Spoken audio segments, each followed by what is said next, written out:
Welcome in, welcome in. Hopefully you can hear me.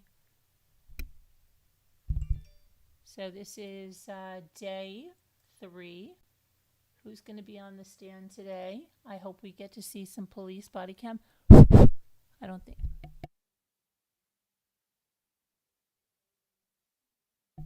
Hello, hello. Let me try this again. Hello? No.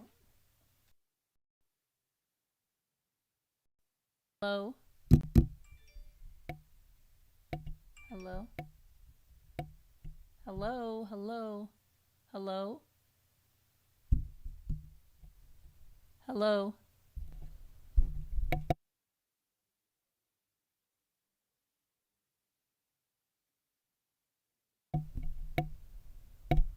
Hello, hello, hello? Hello, hello? I don't know if you can hear me. Anyway, let me go check. That would be the thing to do, right? Anyway, it's day 3. Hold on one second. Hello, hello, yes, hello. Yes, you can. Okay, wonderful. Thank you. Session, Judge Roger Griffin. Day 3, they're coming in, so let's get this on. Here we go. Thank you. Please be seated. All right, everybody. I'll be in the chat in and out. Hello, Bink. Hi. Here we go. Let me make sure the volume's up on this. Give the computer system a moment. That's always the tough part.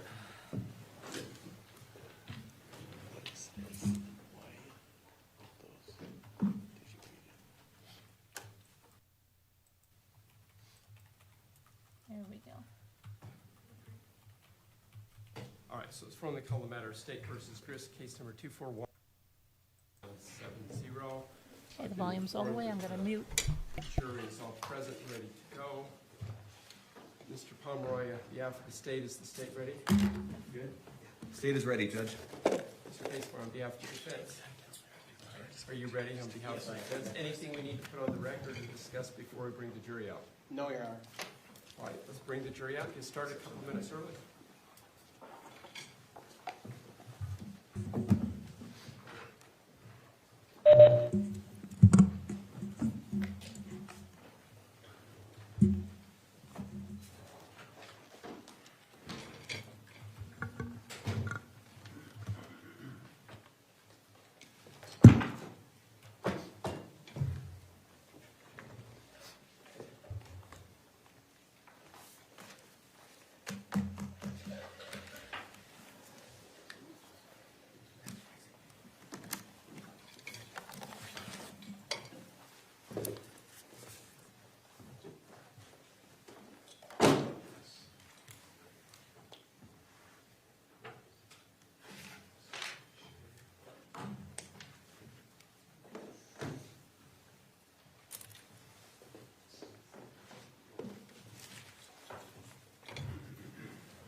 All rise for the jury.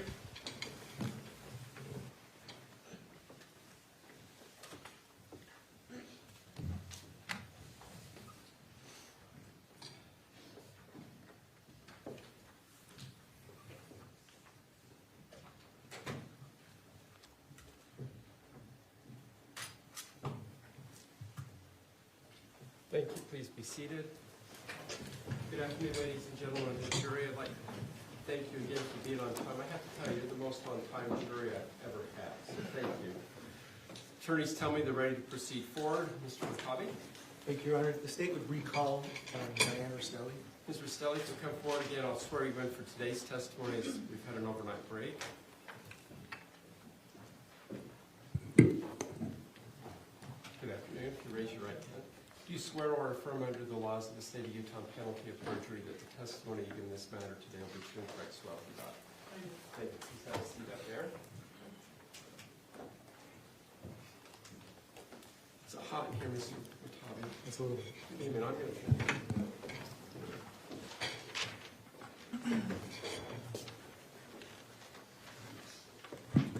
Thank you, Your Honor.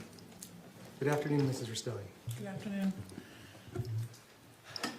I know yesterday we got to talk a little bit about Matt and kind of the relationships there. But do you know who Tracey Grist is? Yes, it's my son's mother-in-law. And do you see her here in the courtroom today? Yes.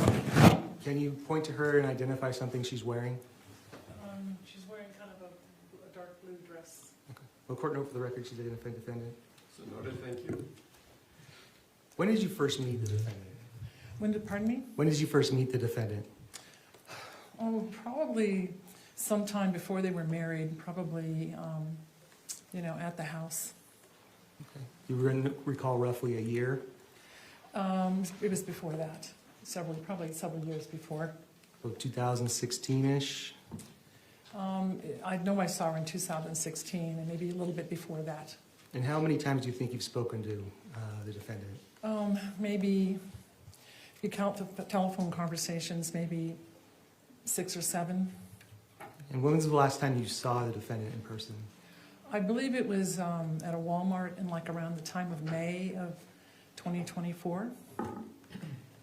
Okay. Was that just a random meeting? She had come in to visit her daughter, and they'd asked if I would come meet them at the store briefly and do a little shopping. Which daughter was she visiting? She was visiting Kate. Okay. So was she with Kate and Matt at that time? Yes. Okay. And when did you find out that Kate had taken the kids and left from California to Utah? It was sometime in that early week of June. I don't recall if it was, I think it was, the mother also informed me that Kate had gotten there safe and she was taking a breather.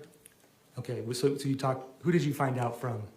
I'm not sure if I heard from Matt briefly, and then I heard also from Tracey. Okay, and do you remember what that conversation was about? It was just very brief, and I think we even had some text messages, or it might even been a text message that we had between us, that she was there and got there safe. Okay, did you ever talk to Kate about it? No, Kate had no conversations with me about it at all. And when was the last time you talked to Matthew? I talked to him about 2 hours before the murder. I think we talked about it a little yesterday, but do you remember what kind of, what was his mood at the time? His mood was fine. He was a little frustrated over something that happened at a short order food place. But he seemed fine. He had water, he had food, and he was well awake for the drive. And when did you find out that Matthew had died? I found out the following morning, sometime around maybe the 7, 8 o'clock-ish hour, and I got a phone call from Tracey. The defendant? Yes. And what did she tell you at that time? Basically asked me if I was sitting down and with my husband with me, and I said yes, and then she said, quote, "Matt is dead." And did you talk to her again after that? I was pretty much speechless. I thought it was just a dream. I mean, I didn't comprehend it at that time, and I ended the conversation and said, "I'll have to talk to you later." Okay. And did you talk to her again? Yes, we did make another phone call. And who were you with when you made the phone call? I was with Mark, my son. I asked him to come over and explain to him that Matt was dead, and I don't know any circumstances. And I asked Mark to come over. And did you record that phone call? I believe we did. Why did you record it? I didn't really think about that. I think it was more of my son's thought that we needed to know just the details and just remember the details of what had happened. Okay. And after that phone call, what day was that again? That was on a Saturday, I believe. So was it the next morning after, or do you recall what time of day that phone call was? I think there was one, sometime that day, Saturday, I believe, and then we had another phone call later. Did you record that one as well? Yes, we did. Okay, I'd like to play what's been marked as State's Exhibit.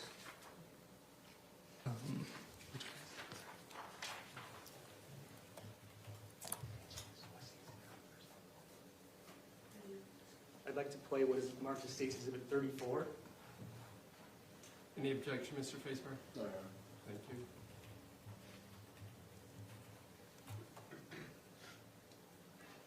I'm not gonna let it. Okay, can I stop it there for a second? Is this the first phone call that you recorded? It could very well be. I didn't really hear all the words, but it seems to be. Okay, we can play it through some more. She probably won't answer the phone now. All right, Tracy, you have to tell me. Okay, push pause. Is this one of the phone calls you recorded? Yes, Do you recall which one it was? I think it was the one on that Saturday. The first one? Yes. Okay. State would move to admit and publish to the jury, Your Honor. Any objection to admitting and publishing? States Exhibit 34. So ordered, thank you. How are you handling this? What's going on? You're kind to ask. I'm not handling it well at all. I'm freaking out and I don't know what to do. I'm in a hotel because I can't go to the house right now. Okay, and what is there a police report? I have no idea. Okay, did anybody, what, you have no idea? Tracy, this is Mark. I'm here with my mom. Like, can you tell us from the beginning what you know? Yes. So, let's see. Matt was on his way to the house, to my house, because Katie and the kids are here. And they were Kate was undetermined whether she was going to talk for a little while, go right away back to California. It was not abundantly clear what the outcome was going to be of Matt coming out and talking. So about 10 o'clock last night, he got to the house. I was in the kitchen, and I was sitting on the counter. I was alone in the kitchen, and I did not hear the doorbell ring. I didn't hear a door knock. And Matt was in my dining room. And I knew he was due to come over to my house, but I didn't expect to look up and see him there. He was really, really mad and like very agitated, for lack of a better term, and you're fine. I stayed in the kitchen. I said, Kate's upstairs, but she's going to come downstairs. And I stayed in the corner of my kitchen because I was feeling uncomfortable at that moment. I was very thrown off that he was inside the house, and I didn't know it. And then he went around the corner, and then I heard gunshots. I don't know how many, probably, 4, I think. Jesus. And Matt was on the ground, and he had a knife in his hand. And we called 911. And I told Katie to stay upstairs while I called 911 because I didn't want her to see it. And I wanted her to stay upstairs with the kids. They were sleeping though, and I didn't know they were sleeping. And the police came and separated us, talked to us, and I not slept for 1 second.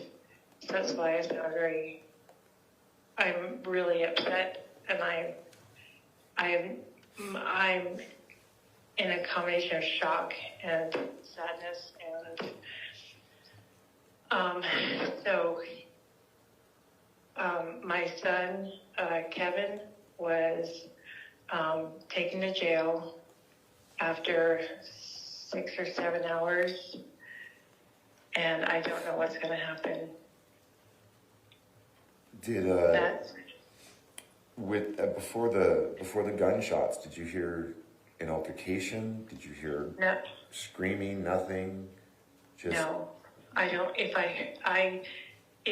If there was noise, I didn't hear it or I don't remember it. when you saw Matt with the knife like, or in his hand, I personally did not see him walking with the knife. I saw him on the ground. was it like Immediately like after. a pocket knife? Was it like a It was like, kitchen knife? oh golly, like it. Like Matt doesn't Somebody- carry a knife typically. Okay, well, I don't. I'm just wondering. I'm trying to put this together. This is mind blowing. Yes, I agree. It was. I can't think of the way to describe it. It's like a tactical knife. Did so the kids never woke up. The kids are still what with Kate? Where There was me and Katie in a hotel room, okay. and she was just trying to Google how to tell children because she hasn't told them, but she wants to be able to do it in the healthiest way, and I don't know how to do it. I don't know how to do it either. I guess my only suggestion would be to take a minute while everybody's emotional. But so do you know what where they took Matt? I do not know. I'm assuming the so you said they took Kevin to jail. Yes. I'm guessing that the house is a crime scene at the moment. Yes.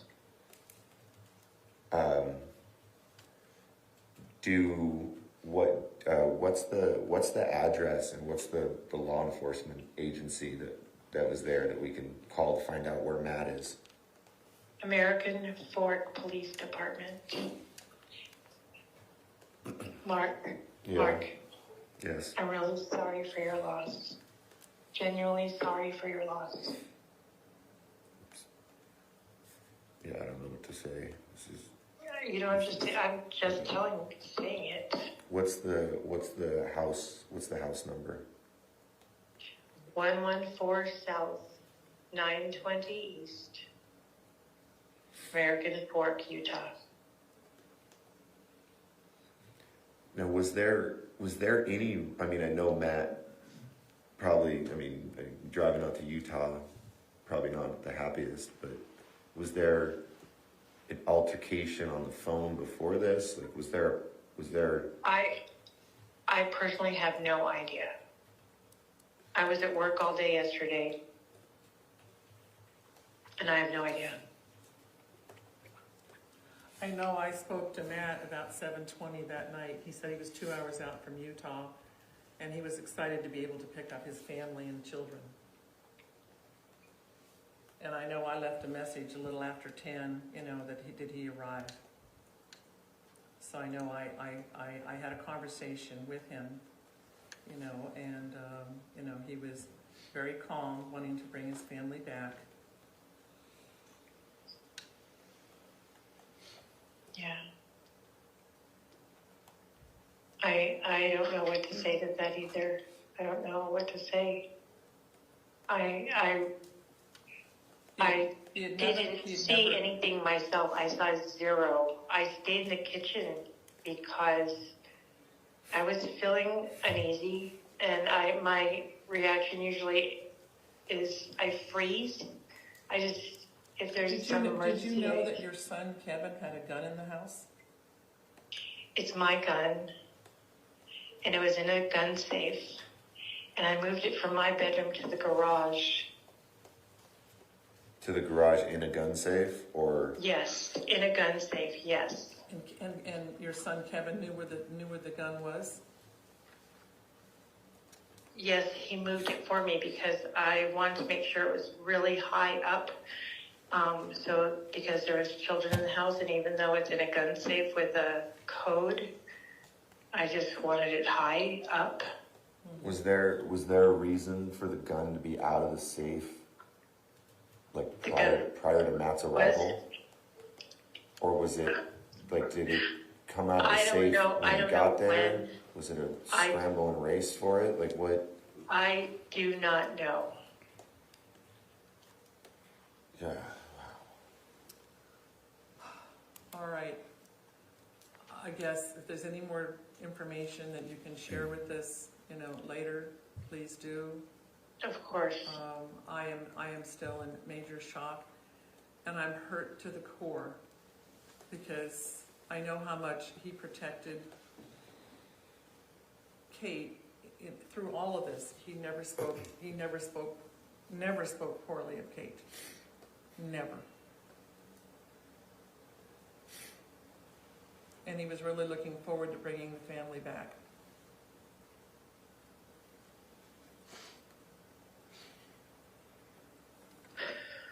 I didn't want to make this call, by the way, so I'm sorry. Nobody wants to make a call like this. All right. Anything else, babe? No, I think we're Please- just gonna have to please keep get, us- we just please have to keep get us details informed. As to what the plans are. Hey, Lucas, I think he's at the house right now, at whose house? at Matt and Kate's house. Matt, there was a fire at Vale Lake, and they evacuated Vale Lake campground, and Matt asked Lucas to go to the house. But I don't know if he went or not. Okay, I'm gonna have to think on that. This is I mean, this is going to crush, I this is think- going to crush I Lucas. think we need to have him come here. I don't think we I can, think I that's- don't, I I don't think- think we can yes. tell him over the phone. I think he needs to come But here. he's out there protecting the property And right Kate, But right Kate now, doesn't there's- have her phone. Kate doesn't have her phone right I now. get that now. Kate Lucas is, doesn't have her phone? No, Where's her phone? the authorities have her phone. Okay, She okay. gave them permission and her passcode and everything. okay, yeah, I'm gonna see, we gotta get Lucas to come here Okay, all right. without telling him, or I'll have to go out there Okay, and go tell him. okay, we will work on that. We have, because he's But we in- can't, he's- we he's can't in a tell very him, delicate nobody state. can tell him over the phone. Oh, he's gonna just crack We up. can't tell him over the phone. Right, and that's Okay, let us handle that. yeah. And then the reason I called home in before I called you is I wanted to make sure that he was near you because I knew you'd be able to tell by my voice that there is something really wrong. I was trying to do what you're doing for Lucas. Okay. Okay, well, we're gonna figure out how to handle some of this stuff. Call us back immediately if anything changes or there's anything new. Of course I will. Okay, Right now I'm kind of, I'm also, I'm just, my head is swimming, and so I'm probably not being much help. okay, all right, keep us posted. Okay. Sure, thanks, Okay, bye. thank you. Well, shot him 4 times. How long after did you make the second call? I think we had another phone call. I think it was on Sunday. Kate had reached out by, I think, text or something that she wanted to talk to me. And you recorded that one as well? We did. And who was involved in that phone call? That was going to be my son Mark. I was over at his house. It was Tracy and Kate. Tracy was there too. And State myself. would move to admit and publish State's Exhibit 35. Any objection? No, Your Honor. It's so ordered.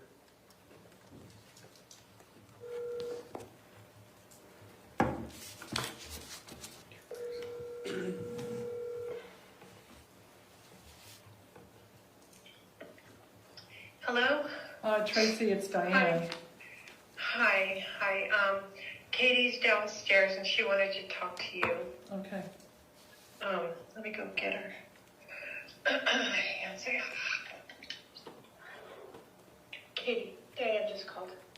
She's on the phone. She's coming. Okay.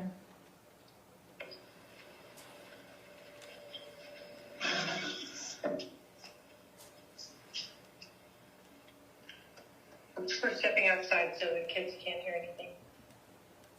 Where are you? Right now on the back patio? Of your house? Yes. Hi. Hi.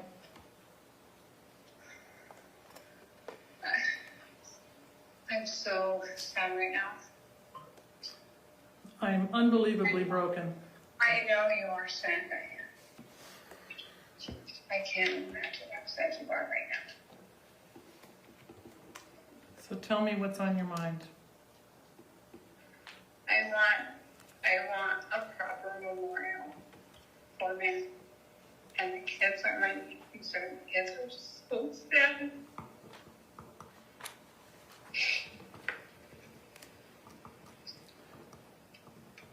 This whole thing doesn't make sense to me. I understand where it wouldn't make sense. It is so sad. I didn't want this to end. I wanted us happy. You know, we came there to help you. He didn't, I don't think he told you everything, Diane. And neither did you. And we were trying to keep you out of it because we had issues prior. But your mother... And we were trying to make it better on our own. And he was coming here to have a conversation. Okay? Whether he left with the kids and me or just the kids, it was all going to be a conversation. Or alone. It was always be a conversation. It needed to be face to face. And how come that didn't happen? I don't know. I don't know. Did he correspond with you on his drive to the house? Slightly. So you knew he was coming. I knew he was agitated coming.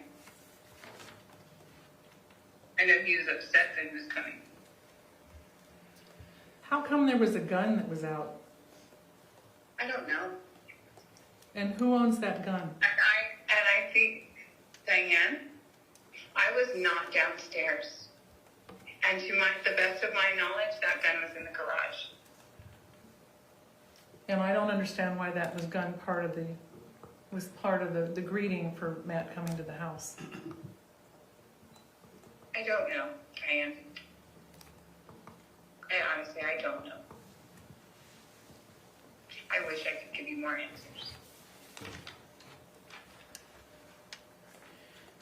After Matt was fatally shot, did anybody try to give him medical assistance in the house? Yes, Who? my mom. And what did she do? I don't know. I was upstairs. And how soon was, 911 called to help you guys? Immediately. A neighbor called. And so how would the neighbor know that Matt was fatally shot? They heard gunshots. My mom couldn't find her phone.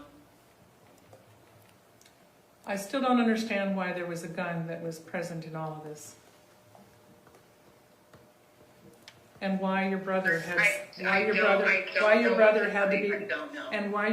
to be the go-between.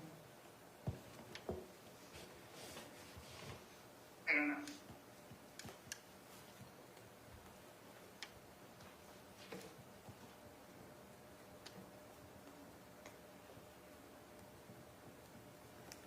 I am so broken. As am I, and I believe you. I am in shock right now. Three children don't have their father anymore because of the violence that took place in that home. That is so sad.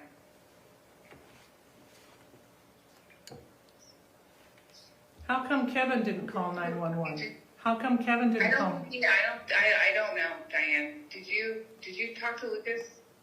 I did, and he is absolutely saddened to his core in this event, as we all are. Where is I Lucas? still don't, he's with family, I still don't understand why a gun was brought to this discussion. When you knew, when you knew he was coming, you knew he was coming, and whose gun is it, and how did your brother get access to it? And who else knew he had a gun that he was going to use in this fight?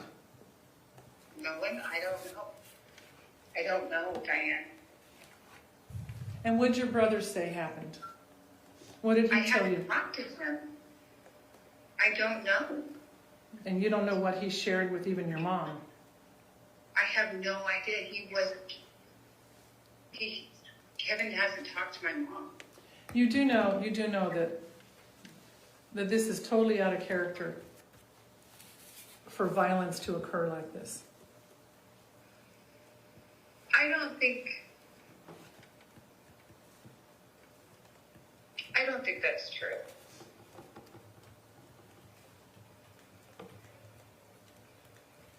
But you did have conversations with Matt, and you knew he was coming. I was under the impression that I didn't know you guys were actually having a separation. When did that Because occur? we were trying to make it work and trying to resolve it. But I didn't know the We were word trying separation. to- I didn't know the word separation was in the midst. That you guys needed time off, and the way you left with me, you were going to go be with your family for a while and have a little vacation. And that's what it was.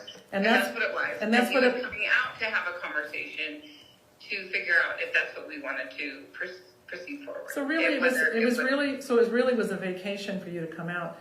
And I understood too. Did you want to come back? Yes.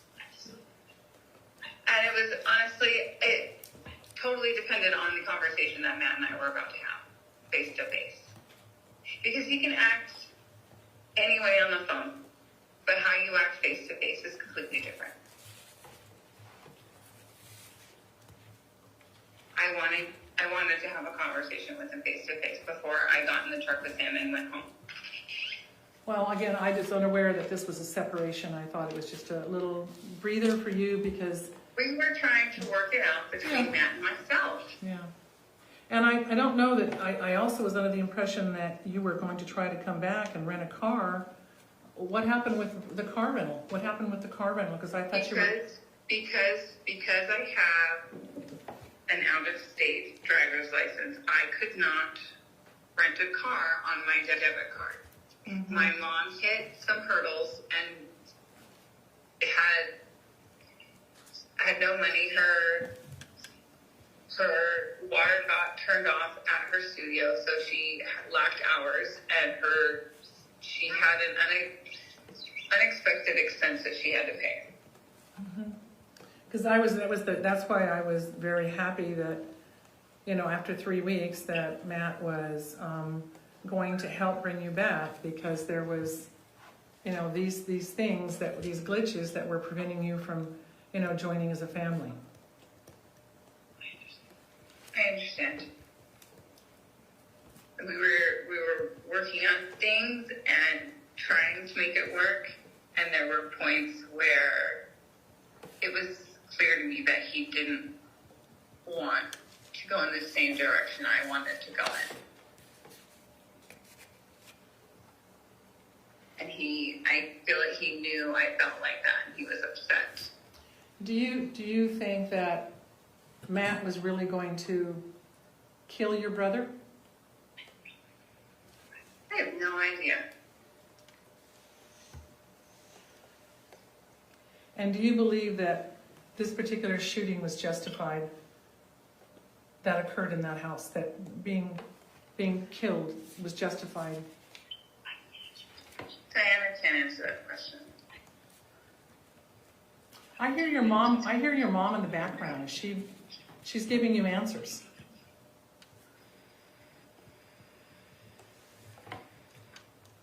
I was hoping that you were speaking from This your... is all still under investigation. I was Diana. hoping that you were speaking from your heart. I am trying to speak from my heart without saying the wrong thing. And did you, and also I read in a brief article that showed up that your brother was found with drugs. Did you know he was on drugs? No, I had no idea he was on drugs. Not a clue he was on drugs. And that was an information that your mother didn't share with you either, with him living or being around that home? How would she know? She doesn't know. She doesn't, he's over 18. Why would she be checking his drawers? He acts completely normal. Well, and I'm still questioning, why was there a gun in the house? With children in the house, It why was was, in the garage, Diane. but it wasn't in the garage when the shooting took place. The shooting did I not was take, gonna say, if it was the shooting didn't take place in the garage, it took place in the house. in the hallway, I understand. I know, but this was, to me, somebody brought that gun out of the garage. I was not downstairs. I do not know what happened, okay? I cannot give you any answers, Diane.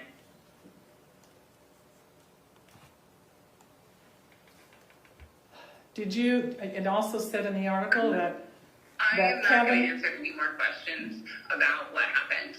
We can talk about a memorial service for Matt if you'd like, but I don't want to talk about what Well, happened anymore. I I don't think- appreciate the way you're talking with me. I just want to know, you are the person that was there and a witness, and I was I not. was upstairs, Diane. I was not a witness. But you heard the gunshots, why weren't you, did you go down and give assistance to My me? mother came upstairs and said, do not come downstairs. There's something happened, and I'm calling 911. But I also thought that your mother was giving, first aid to Matt. How could she be upstairs when she should have been down assisting Matt in his time of need?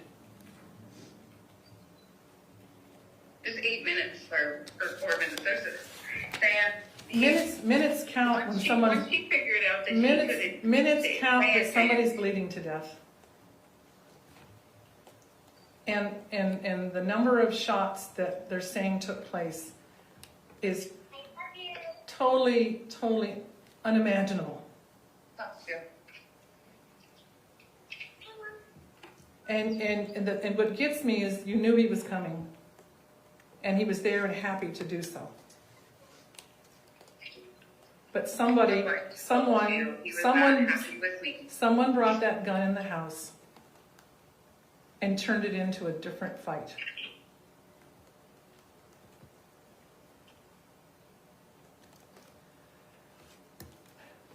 As far as a memorial service for Matt, you're the one that has the married woman, you're the wife, you have all the cards in your hand for that event.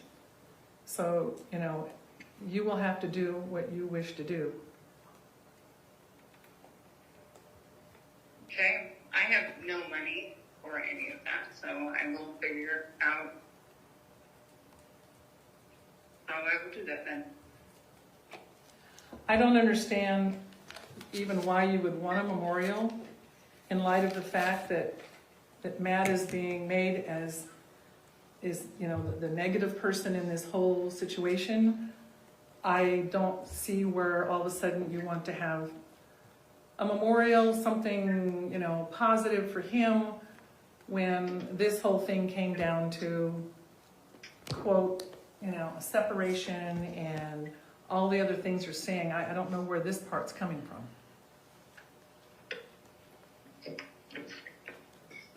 Because he's my husband. I don't understand where you don't. Where You don't get that. it was stated that Matt had a knife. Where was the knife when he came into the house? His hand. And where was the knife after he was shot down? His hand. And I don't know, Diane. It was the most traumatic thing walking past his body. Okay, I didn't want to look. How could the knife be in his hand if she's providing life-saving care? And again, The Tracey, layout of the house.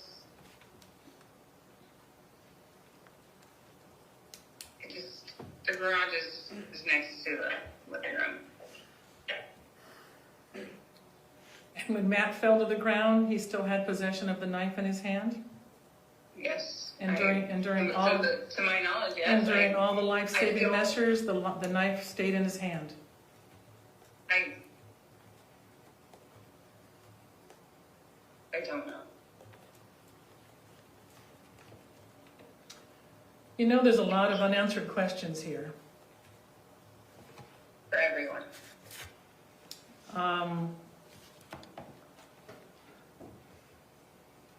I am absolutely stunned that a family, you know, can have such violence take place.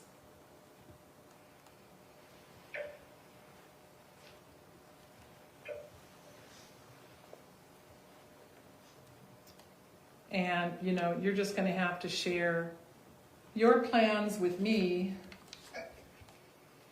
because I am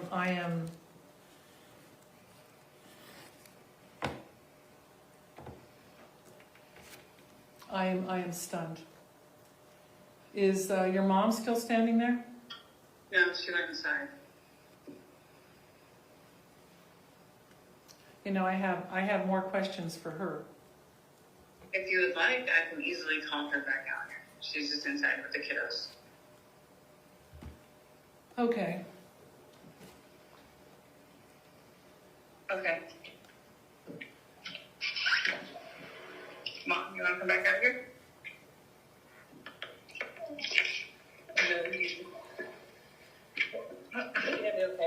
Yeah, it'll be fine. You're welcome. Hi. You know, Tracy, I'm still concerned as to, you know, the fact that Matt was shot multiple times, and when were you able to give life-saving measures to Matt?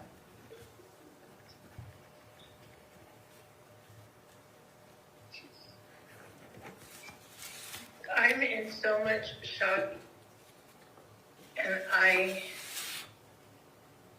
can't have the conversation going over the experience again because I am so sad. I just need some time. Well, and I think the part that really disturbs me is that a number of the shots were in Matt's back. I actually have no idea where the shots were. Yeah, that's what's being reported. That he I was don't know if that's accurate or not. he was not moving forward in any aggressive manner, but was shot in the back. I have no idea. Multiple times. That Yes, is, I have no idea. and does your son have a history of anger issues? Absolutely not. Has he ever had any violent history? No. And you do know they're saying that Matt was found face down Yes. and shot in the back multiple times. I have no idea how. And your son has I never have had no idea. and your son has never had any other, you know, violent issues or. Never once. Did you really try to save him, Tracy? Did you really try to save him? I was on the phone. Did Kevin did not try to save him? Yes.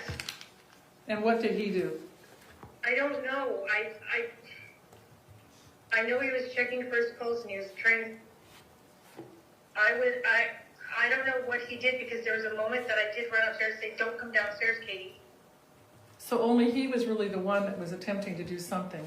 After violently attacking Matt, he went over to him to try to help.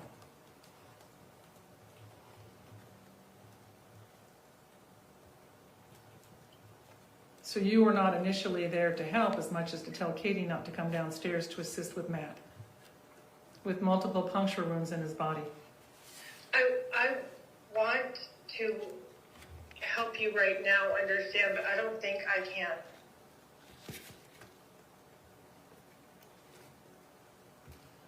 Well, you know, there's a lot of unanswered questions, and this has really Me too. started a monumental flow of events that have to be resolved.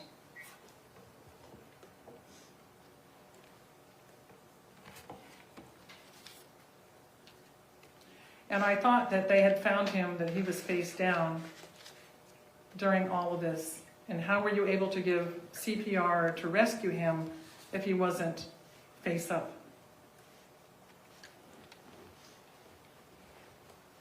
And yet he was still lifeless and holding a knife.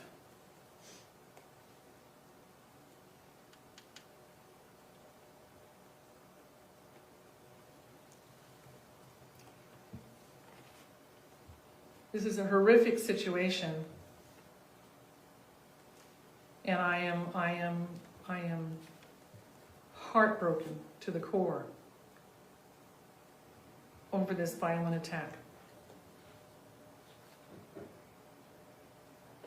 I am literally nonviolent in every respect. Well, I didn't say you were. I just said I am heartbroken. I'm heartbroken over this violent attack that occurred in the house. I didn't say you were violent.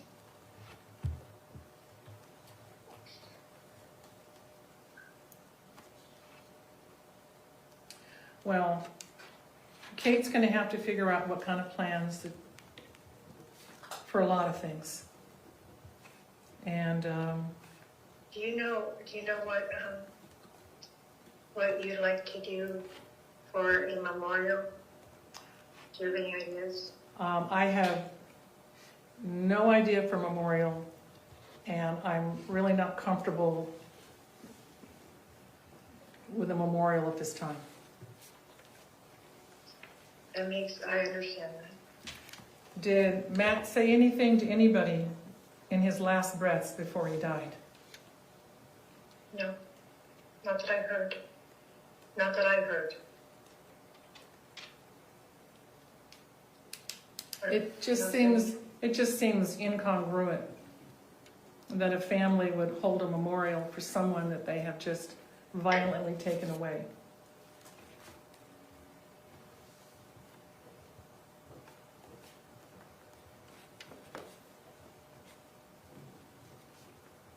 I'm so confused by what you just said. So I No, don't I'm just saying understand. that a family that's just taken someone's life now wants to plan a memorial.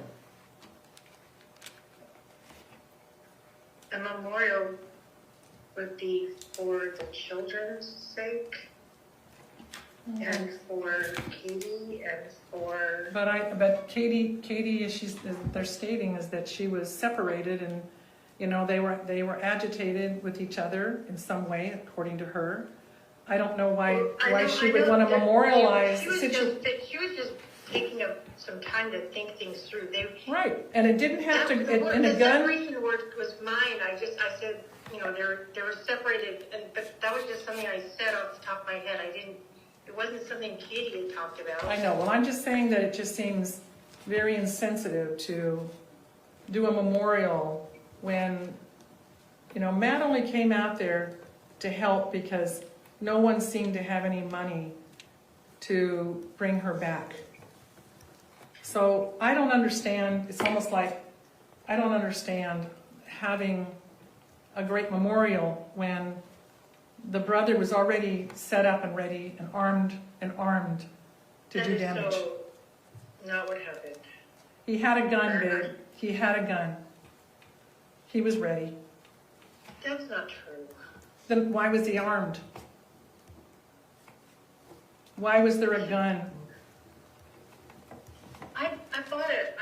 I bought that gun back when COVID was going on because I thought it was a good idea because I'm a single woman and I thought having some protection in case something bad happened would be wise. Mm-hmm. And you do know that the papers is also saying that he tested positive for coke. I cannot believe that, but I believe it. What a dumb thing. And yet he had access. Anything about that. And he had access to a gun.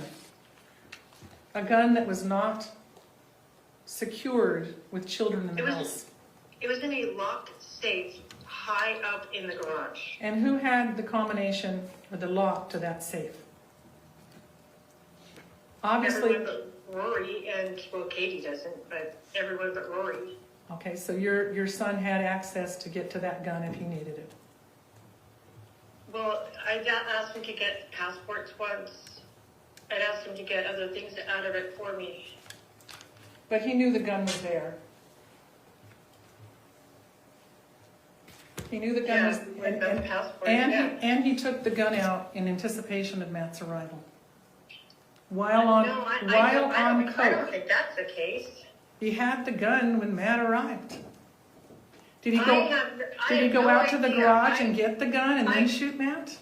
I have no idea. I did not see any of that. And I you- have no idea where Kevin even was. I was in the kitchen. You also know that the paper stated that he was not legally supposed to ever have a gun. Yeah, he had a,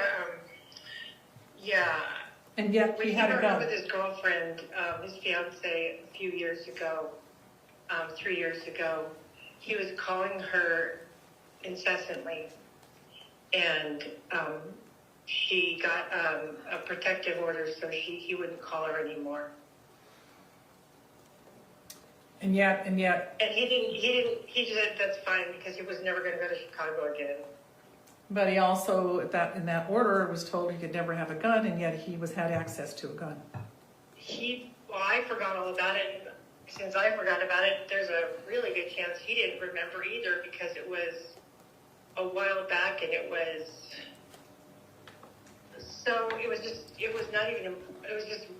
I forgot. And I don't understand why Kevin was so upset when Matt arrived that he was prepared for a fight. What happened in the dialogue between the family and setting the situation up for Kevin to be anticipating trouble? I don't have any idea what was in Matt's head or Kevin's head. I don't know what you're talking about. But obviously Kevin was aware of some kind of relationship with what was going on with, Kate and Matt, that he was privileged to some kind of dialogue You're wanting answers I don't have. between all of you, okay? You're wanting answers I don't have. But why would he bring a gun to the fight when he knew nothing about what was going on between Matt and Kate? You're asking me something I have no way of answering. Somebody knows the answer to that, because there's no way that someone would have that much anger in their heart to come prepared. Kevin is the most sweet, kind, peaceful, gentle soul. Timmy and Jacob and Kevin are the sweetest boys. They're so gentle and so kind and so sweet. But yet you just told me that he had a protective order against him because of some relationship issues with one of his Because his fiancés. heart was broken and he kept trying to call her incessantly to talk with her. Was he on coke how long has he been on coke? I had no idea he's ever even done that. It seems I to had me, zero, I had zero idea. it seems to me there was some discussion and sharing from your daughter that there was problems at home with him. My son? Mm-hmm. Well, when he broke up when his girlfriend broke up with him after being engaged, he was really, really sad, and he was just sad, and he was getting things back together and trying to. He's been working, and he's good. Well, not good in the fact that he shot Matt, killed him, including shooting him in the back. I don't interpret that the same way you do. And especially being positive for coke and, coming to a battle with a gun, he intended and was potentially going to do serious harm. In your mind, do you really think this was Kevin trying to have self-defense? In my mind, my son was only being protective and loving and kind to the people in my home. And why didn't That's the only way I know my son to why be. didn't someone just open the door and say, "Hey, glad you're here. Would you like a sparkling soda? Come on in. We'll talk about it. We'd like to help as much as we can." Why didn't it end up that way with a positive greeting? Matt didn't ring the doorbell or knock. Well, he also knows that sometimes it wakes up the children. I know that happens. You know? I mean, that's not at all unusual. I walk into my son's Well, house. he could have texted Katie. I think he was in a lot of dialogue, and we knew he was only 2 hours No, out. he could have texted Katie that I'm here. I think there's more. I think that she knew he was coming and arriving in a matter of minutes, and Kevin was waiting. That is, He was waiting. You had Kevin in there being the go-between. you are filling in blanks with things in your mind that we don't have the answers to. Not you, not me, not Katie. Well, I know Matt did notify Kate multiple times. He spoke to me that night. I know the time frame, and he was keeping correspondence with everyone. People knew he was arriving. Yes. And all this business of do you ring the doorbell and knock on the door, you knew he was coming. I think the family has a lot of explaining to do. I think that this, is a very serious event in our lives. And did anybody in your family tell Matt not to come? I didn't tell him not to come. I have no idea what anyone else did. Because I was under the impression she wanted to come home but had no means to do it. I was under the impression that you had to pay for Pop's registration for his truck, and that you couldn't Part of his rent. and you couldn't rent a car for Kate to come home. And I also heard that the issue of something about she couldn't rent a car, so she couldn't come home last Friday. So again, everybody wanted her to have the opportunity to go home, but then when he got there, everybody was waiting for him to do something different. And this is the part that disturbs me, that if it was this volatile and that Kevin was on edge, that someone should have called and said, please tell Matt to wait a little longer. Things aren't right. And nobody, I don't know if anybody reached out to Matt and shared that. Did Kate even tell him not to come? I have no idea. Because this whole thing seems like a setup.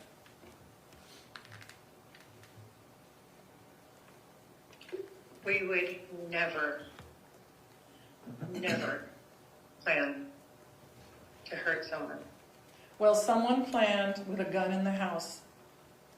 This was orchestrated. That is so not true. Then why was the gun in the house and not in the garage locked up? The gun was... you're asking me things I can't answer. You're the owner of the I don't gun. know. You're the owner of the gun. You're the person that's primarily responsible for the safety of where that gun is kept. We're not making any progress in bringing peace or solving this or answering questions. So I'm going to let Kate say goodbye to you because I don't know. I don't know what to tell you. Well, I think there's some blanks. I think there's some empty answers. I think that there are questions that are obvious that there are answers to, and I clearly see that there was some kind of pattern, and this should have never taken place for a man who drove, over 8 hours or over 6+, just to help his wife and bring his family back home and share all the good news.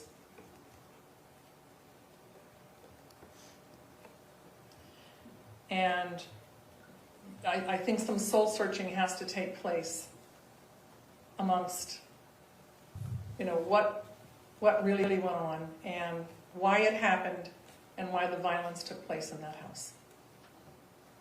I'm really sorry that you're sad, but I'm going to hang up and go because you're wanting me to tell you things that I have no idea about. Well, all I can say is that Kate is gonna have to, give me her plans as to what she needs to do. Because, you know, I just need to know what she plans to do as far as, you know, where she lives, just everything. Not that I need to be the one making the plans, but I need to know what her plans are. And, you know, what's going on with all of this. All right, well, listen, tell Kate I am also sorry for the loss. I am brokenhearted that the children will never have their father ever give them the guidance and assistance that they need throughout their lives. And this ought to really hit to the core of the family members involved. And, you know, Kate needs to share with me, you know, what are the plans as to where she's going to live. I'll let her know that you brought that up, and I'll. And you do know there's live animals on the property. Yeah, my sister was going to go figure something out with them. And why is she allowed on the property? Why is she allowed on the property? My sister? Yeah. Because she stayed there in her trailer. But she left, and with no word, they all disappeared the day that Kate disappeared. So you're telling me that this was an amicable leaving? Yes, And that all of your as far as I family, know. and that all of your family ghosted Matt and not sharing with him what happened to his family that day they all disappeared. I'm so confused. So I know that my sister was going to be there when you guys were in Vegas. No, but she left. She left. Right. Because She you left guys were because in Vegas. she left. No, she would have stayed if we were in Vegas, but she left, and she also left when Kate left, and every single one of them would not answer the phone and tell Matt that Kate was okay and that she was going to her mom's. Everyone I don't think ghosted my Matt. sister even knew. Everyone ghosted Matt. My sister didn't even know. They didn't return any phone calls to Matt. None. None.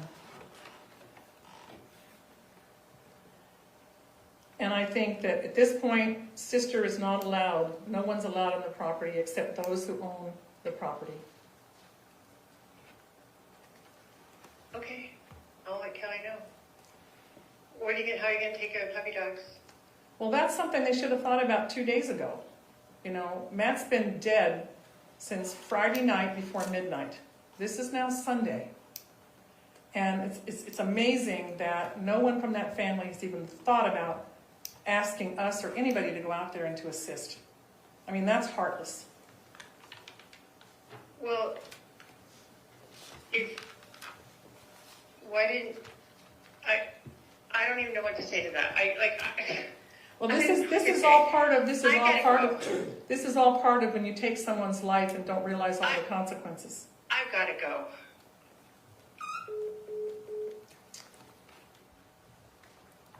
No further questions this time. Cross?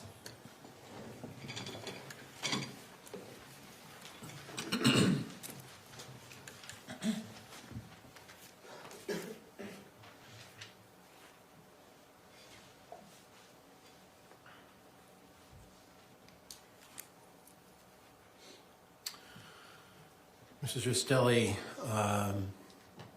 first off, I'd just like to say I am terribly sorry about your loss. You lost a child. That's a horrible thing. That should never happen. And I'm sorry that you had to go through this in your life. These phone calls that you had with Kate and Tracey were trying to get some answers, right? Information, yes. Yeah. And you got some information, but not much from Kate or Tracey. Is that accurate? I would say just there was gaps. And There were gaps, yes. gaps, right? Gaps in information. Yeah. And but you did learn, I guess, that And Kate said that they were separated. So you learned that Kate and Kevin and Tracey were separated at the scene. So you did become aware of that, right? And what separated mean at the scene, the actual, the house? Yes. That Kate told you that we were separated, and she said it on the phone call. Do you recall that? Mean separated in space or separated in a relationship?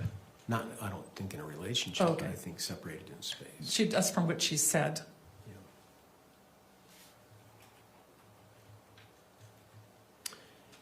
In that first phone call, you also found out that Tracey and Kate and the kids were in a hotel because they weren't able to return Yes, home because it was a crime scene. yes. And Lucas. Lucas is Matt's oldest child, right? Yes. How old's Lucas? Lucas is 21 now, He's 21. So he was 19 or 18 when this happened. approximately, yes. And so that was tragic for him to go through this as well. Absolutely.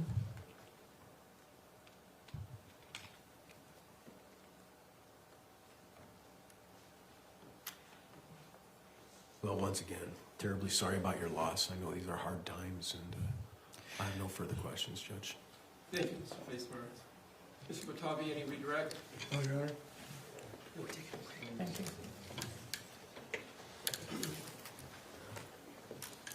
You ready for your next witness, Mr. Batavi? You need a short break. Maybe just take a 5-minute break, Your Honor? Let's take a short break. All rise for the jury.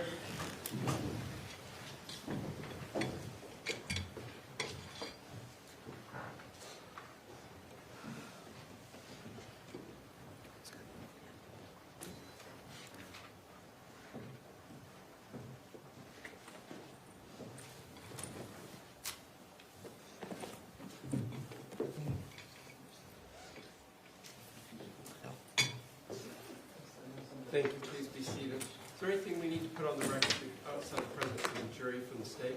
No, Your From the defense? Honor. No, Your Honor. Let's take a 5-10-minute recess. Thank you. We're recessed. All rise.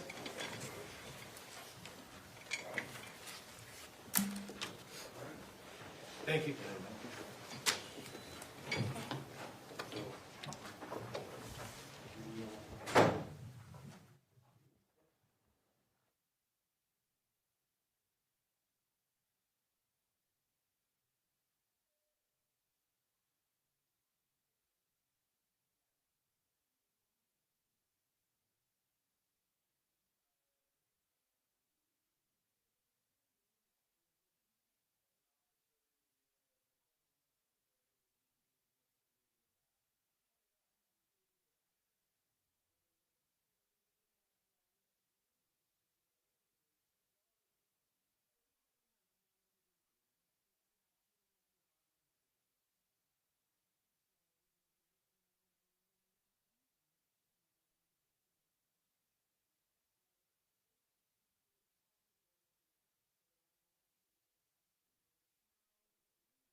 I don't know why.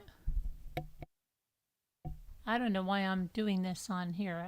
Her dad testified today. Athena Strand, the prosecution rested. Can't speak. I don't know why. And her dad testified today, and they showed the FedEx videos, not the one where Athena was killed, but they showed other ones of him going to clean up the vomit in the back of the truck at the Love's truck stop, and some of him driving before and after. And no, it does not taste like mushrooms at all. Zero. No way. You know what? I've got to try the bold one too. I'm going to try. I have it here, but not at all. I really murder unless I go out. I rarely drink regular coffee anymore. Okay, I drink the mushroom coffee. Anyway, but what was I going to say? Yeah, I don't know. You know who we haven't seen around here? A bee lady ever since I told her she got the fake coffee. And I have to check on Margaret. I hope she's okay. I know sometimes she goes away on things with that roommate of hers, because is it the roommate or they have the friend that has the? I'll just see where she is. I sent her an email. Gotta see if I didn't even check to see if.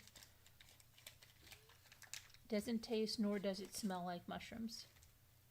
Jimmy, do you think the mushroom coffee tastes like mushrooms? Not really, no. No, he doesn't even like mushrooms.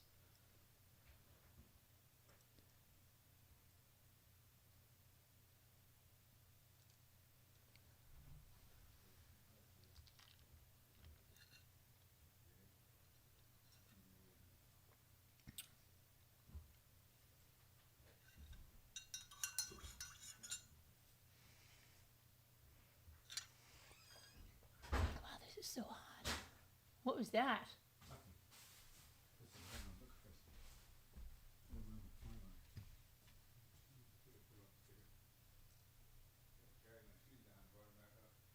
Oh, that's good. That's great.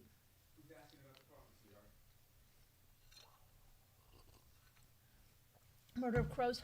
Oh yeah. Yeah, I just drink it black anyway when I drink it, so.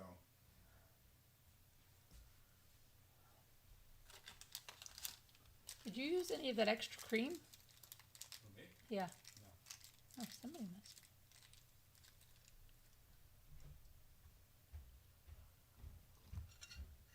I just gained a day because I just thought it was Friday.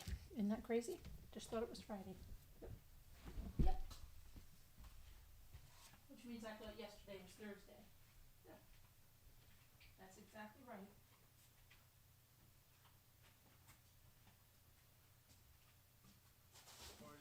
Session.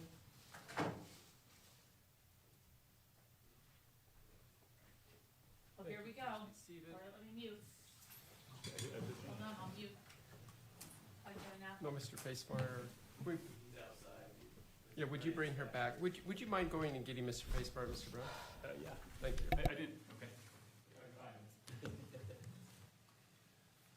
Just yell donuts or something, he'll come.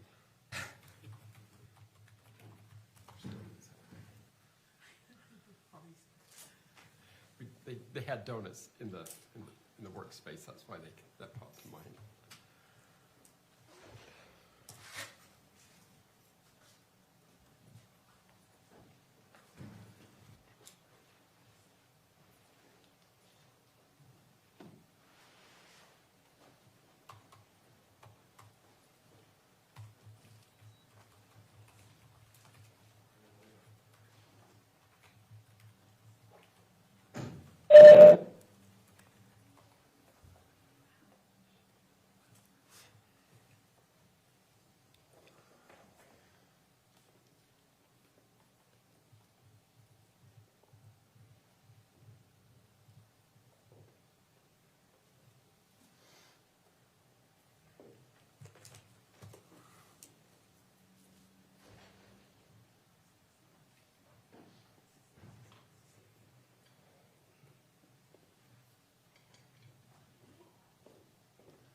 All right, let's bring in the jury. One moment, Your Honor.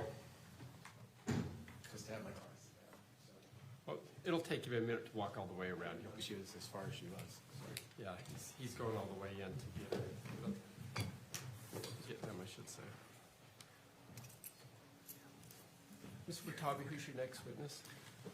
Officer Neal. And I assume you think he'll go the rest of the afternoon? Officer Neal? We'll go. No. No? No, what do you- Not with Officer Neal. Do you mean with our witnesses today, or? No, with this next witness. Oh, no, no. No, okay. We have 4 fairly short witnesses next. All rise for the jury.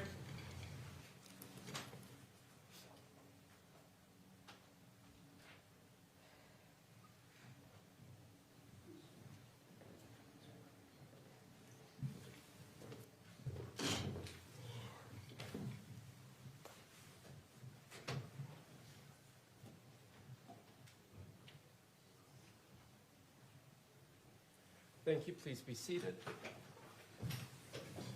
State ready to call the next witness. Oh, where'd Mr. Facemeyer? Oh, Mr. Watabe and Facemeyer stepped out for.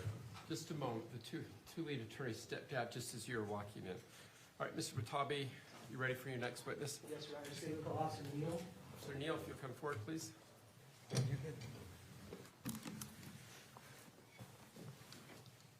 you raise your right hand, please. Do you swear or affirm under the laws of the state of Utah, penalty of perjury, that the testimony given in this matter today will be true and correct, so help you God? I do. Thank you. Please have a seat.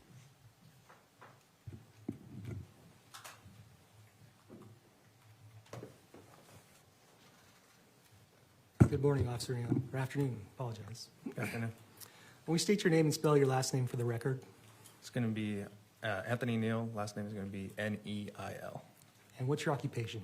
I'm a police officer for the American Fork Police Department. And how long have you been a police officer? 3.5 years. And what's your title at the American Fork Police Department? I'm a patrol officer. And what kind of duties do you have as a patrol officer? I'm responding to calls, calls for service, when people are needing assistance with something, then they call into 911, that gets dispatched out to us, and then we respond. And when you respond on cases, do you have a body cam? I do, yes. Did you get a call on the night of July 12, 2024? I did, yes. And where were you dispatched to? To a residence in American Fork. It was an apartment complex on the east end of town. And who did you respond with? Officer Guerra and Officer Laycock. Were you the first people to arrive on scene? We were, yes. All three of us arrived at approximately the same time. And what did you see when you arrived? There's a truck parked outside of the reported residence with hazards on. There's a cardboard underneath it. We arrived towards the front of the house. Officer Guerra went to the front door, and then I positioned myself out of the front window of the house to where I could see inside of the house. At some point, did you go in the residence? I did, yes. And how many people had gone into the residence before you? Only Officer Guerra had gone in before I entered. How soon before you did he go in? Seconds. And then what happened after you went in the house? I observed a male that was face down in the hallway of right as the entryway of the house. Did you identify him at some point? The male face down, I did Yes. not. Did you find out later who he was? I did. Who was it? I don't recall the name. Okay, then what I know his happened? relationship with the family members. Okay. And what happened next? I pulled out, there's a male that was kind of standing kind of over the body a little bit with his arms folded. Later I identified him as Kevin Ellis. I directed him out of the residence just to start securing the scene. So I pulled him out of the house and I exited with him. And what happened after that?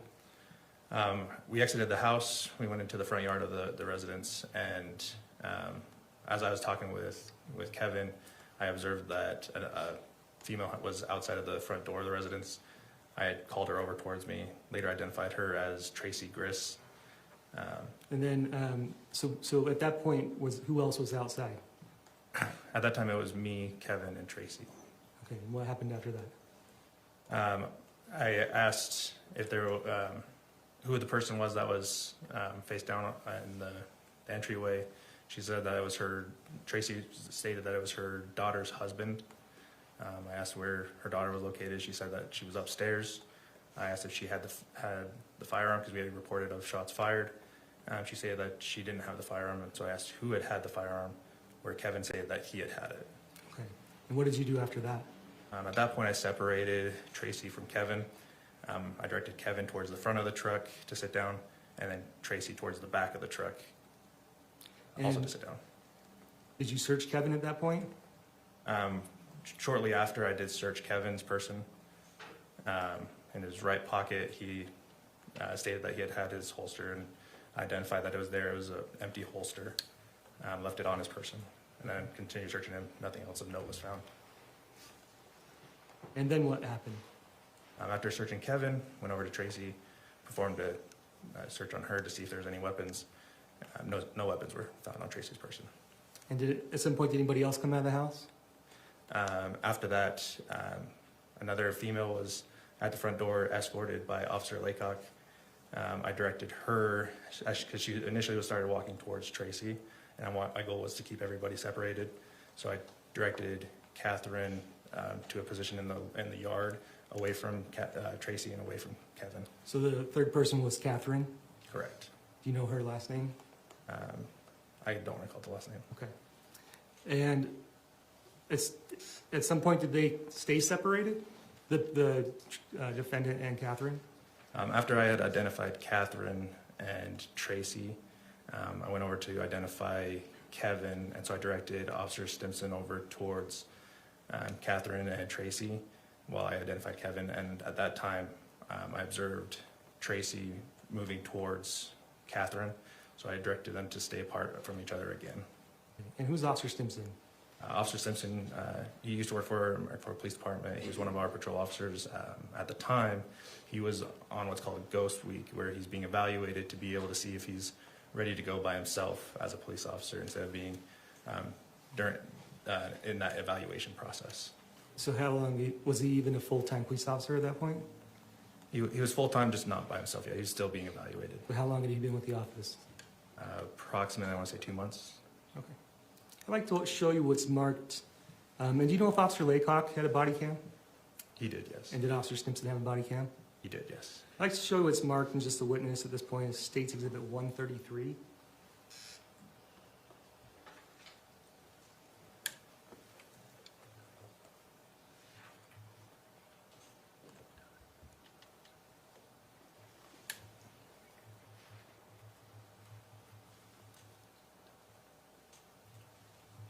Okay, do you recognize what this is? Does it appear to be a body cam? It does, yes. Is it similar to the one that you're issued? Yes. If I told you this was Officer Laycock's body cam, would you recognize it at some point? At some point, I possibly would, because I saw it multiple times while we were there. State would move to admit and publish State's Exhibit 133. Any objection? No, Your Honor. So ordered, thank you.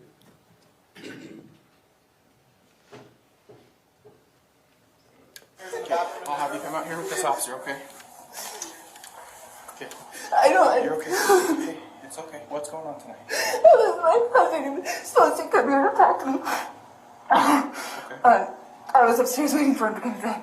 I don't know what happened. Okay. I don't know what happened. I heard yelling and I don't know what happened. Do you have any weapons or anything on you? No, the only thing. I'm just gonna check you real quick, okay? I'm sorry, I know this is... No. I have my earbuds in my pocket. That's the only thing I have in my pocket. Okay. Sorry, was that them Yep, that just fell? that was Okay. them that did it. Okay. You're good. I don't see anything else on it. You're good if you want to go take a seat next to her on the grass, okay?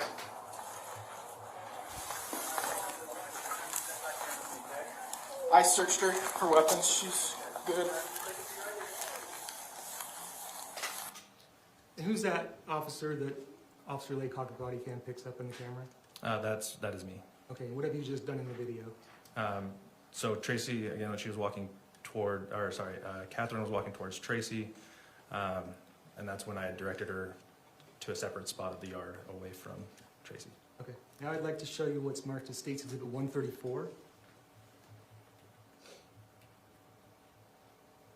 You recognize what this is?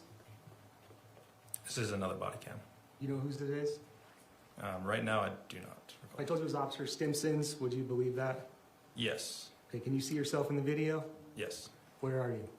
I'm standing directly next to Tracey. Okay, state would move to admit and publish State's Exhibit 134. Any objection? No, Your Honor. Thank you.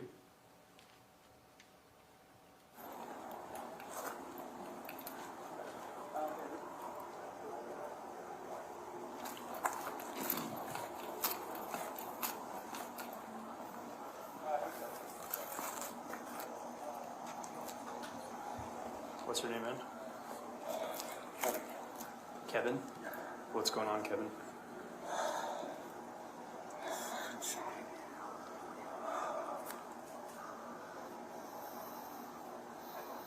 Is this your home? That's where I live. This is where you live? Okay. All right, man, I'm gonna get some information from you. I'm gonna just hang out with those two for a second.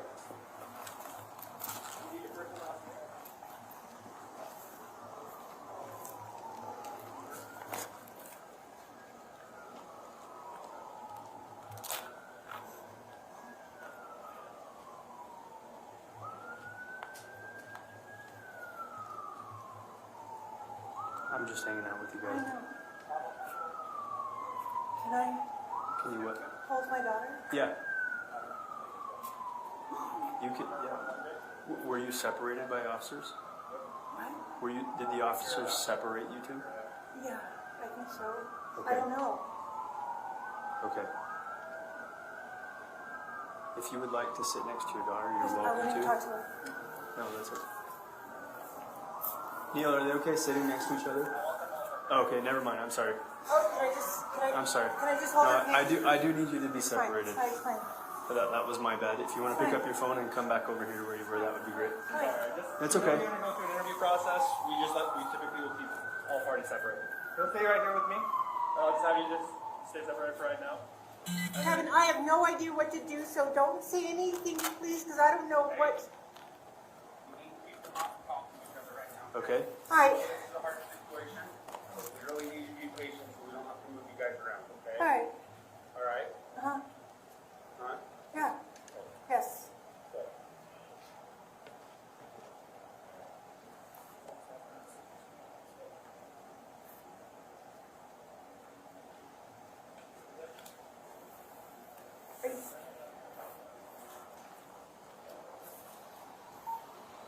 Ma'am, right now something that would be good to do is probably just breathe.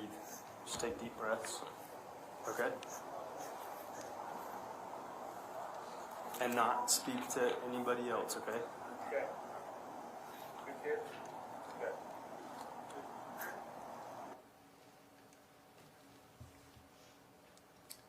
Do you know what was going on when Tracey, the defendant, said, "I don't know what's going on, so don't say anything"? At that point in time, I told her that she needed to be off of her phone. She was on the phone with who she stated was a friend attorney. I said, just at this point in time, I just need people off their phones. And that's when I started walking over towards, this was right after I identified Tracey. I started walking over towards Kevin to have Officer Simpson hang out with them so I could identify Kevin. And then that's when she had yelled it out over to him.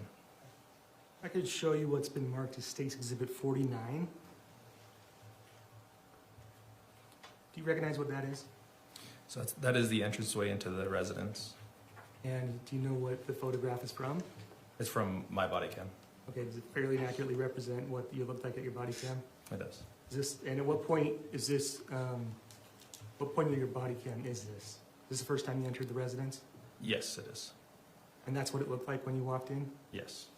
And what do you observe in the photograph? Right in the entranceway, there was some sandals that were right there. I noticed that as soon as you came in, there was a hallway directly in front of me, and then kind of like a living room, and then the entranceway wrapped around in towards like a kitchen on the right side. Did you notice anything later that evening if those sandals had been moved? I don't recall. Okay, State would move to admit and publish State's Exhibit 49. Any objection? No. Thank you.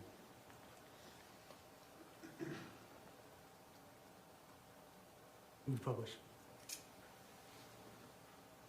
I'm sorry, Judge. May I approach? Certainly.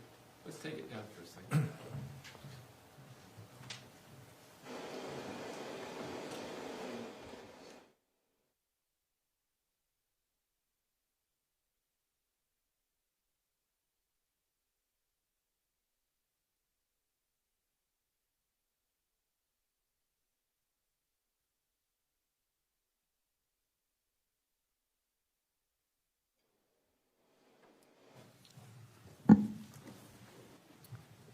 Sorry, if it could be published.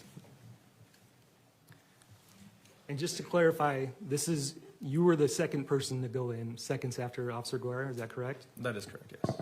Great. Now I'd like to show you what's marked as State's Exhibit 48. Recognize what that is? That is also my body cam. That is when we made contact, or when Officer Guerra made contact at the front door, and where I had positioned myself prior to us making contact. And you can see the date and time up in the corner. Correct, yes. Was that an accurate date and time That is accurate, of that incident? yes. And how soon on scene was that when you arrived? From this point? Within seconds of us arriving. State would move to admit and publish State's Exhibit 48. Any objection? No objection. Thank you.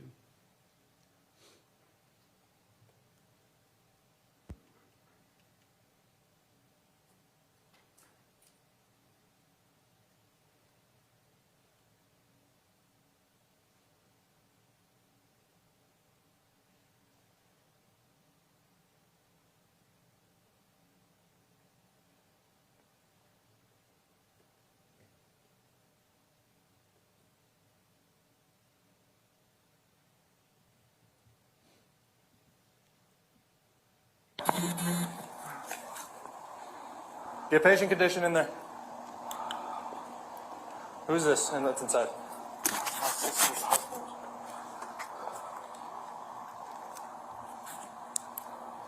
Hey, get a pulse.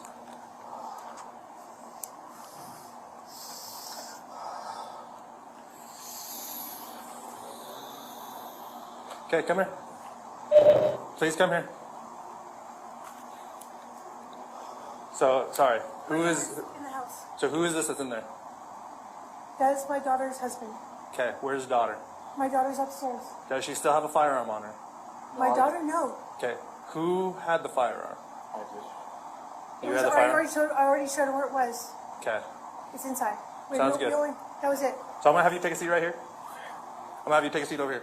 That's on the back end of the truck.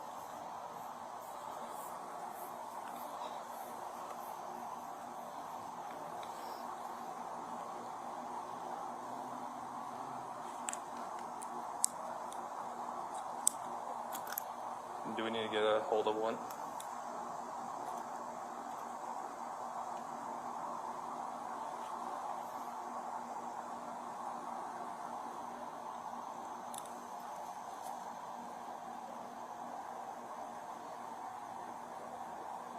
Okay. So I'm going to have you stand up. I'm just going to pat you down real quick, okay?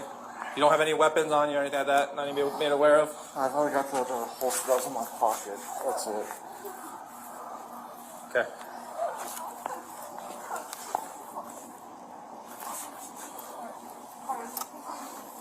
Okay, take a seat. Ma'am, I'm going to have you stand up. I'm just going to pat you down for weapons. Oh, yeah. Anything I need to be made aware of? Anything that will poke in or stab me? No. Okay.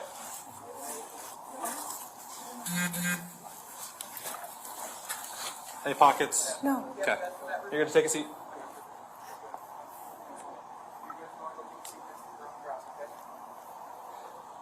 So, ma'am, I apologize. I'm actually going to have you sit back here with me, okay?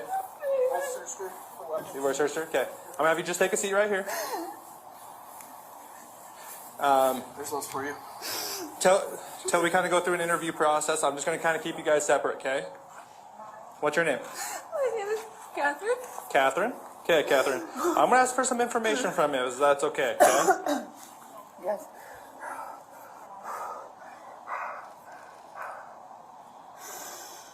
All right, Kathryn. How do you spell your first name?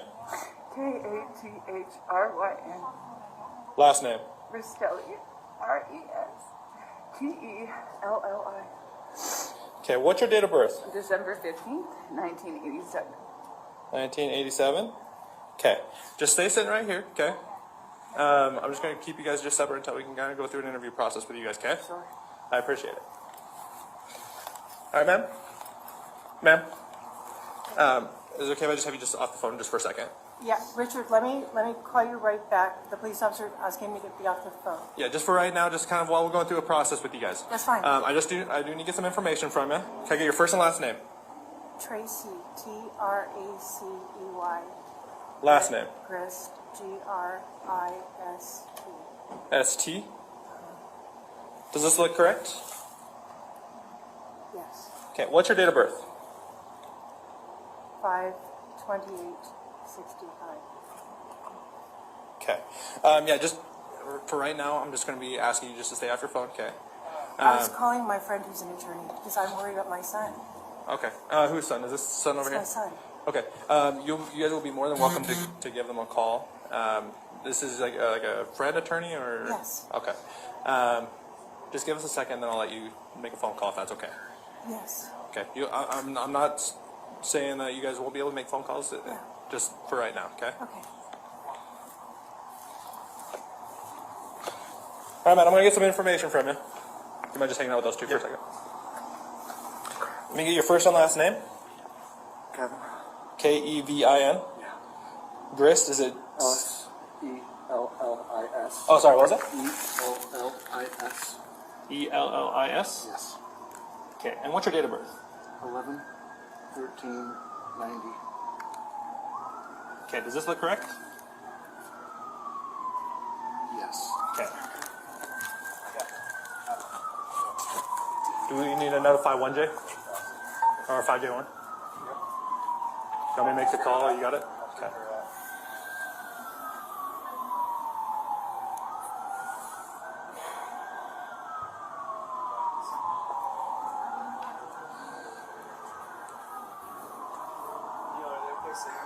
I want them all separated for now. I apologize. Until we go through an interview process, we want to keep everybody separated.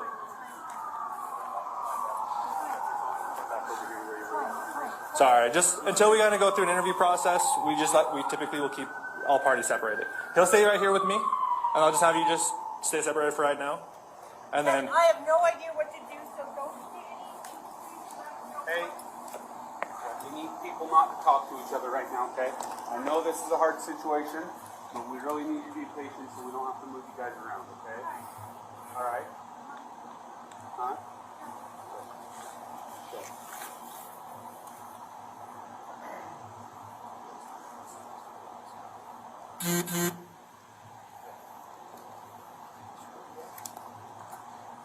Kevin, is there anyone else in the house that we need to be aware of?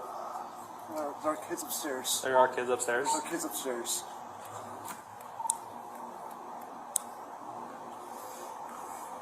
How old are they? Young. How old are your kids, Kate? We have kids upstairs. Okay. 2 kids? How many? 2. No more questions this time, Your Honor? Cross? Yes, Your Honor. Thank you.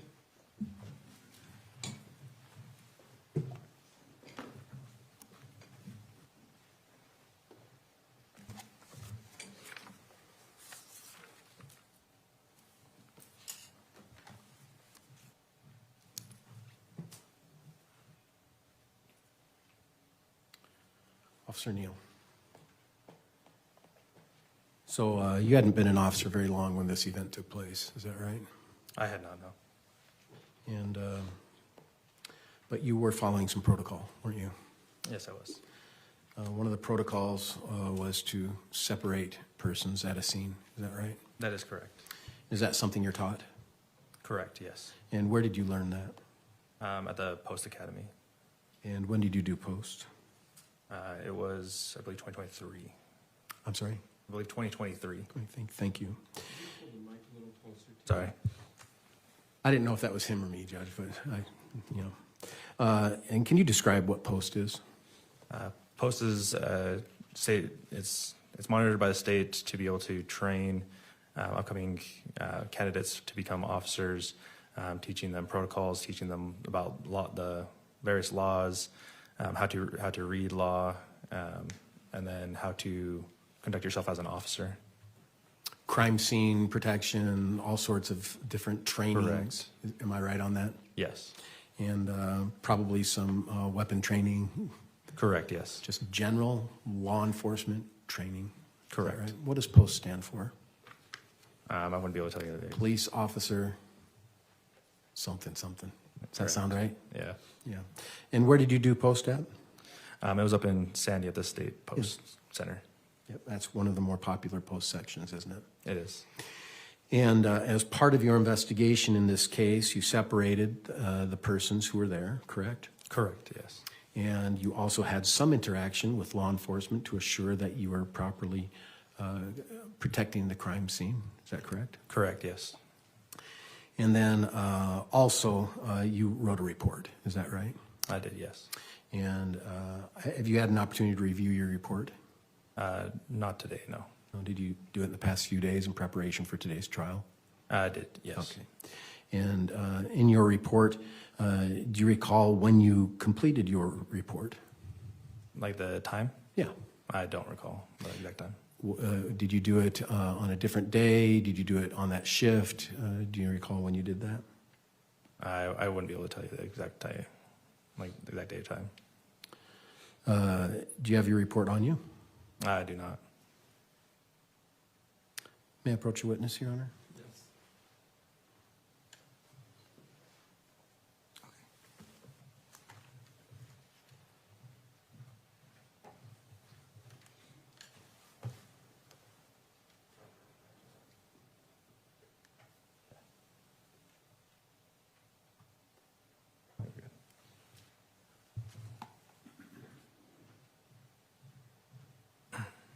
Officer Neal, I provided you a digital copy of your report. Did you have a chance to see that? I did, yes. And did that refresh your memory as it relates to when you drafted your report on this case? Yes. And approximately when did you do that? It was later that night. It was... Or early in the morning. Like 3 a.m.? Correct. And so it wasn't that many hours after you were at the crime scene when you did your report. Is that accurate to say? That is correct. And is there a reason why you do reports near in time to an event that takes place? It's to try and make sure that we remember it as much as possible. Are you trained in post to do that? Yes. And are you explained why you should do it as soon as possible? Also correct, yes. And what is the reason they say you should write your reports as soon as possible? Just because the longer you go in between, you may forget details. So the longer time spans, the less you remember. The shorter time spans, the more you remember about an event. Correct. On this particular event, you had yourself, Officer Laycock, Officer Stimson, and Officer Guerrera, correct? That is correct. And were there more that came throughout the evening? Yes, there was. And on still shot 49, could we pull up 49? I think that's the right one.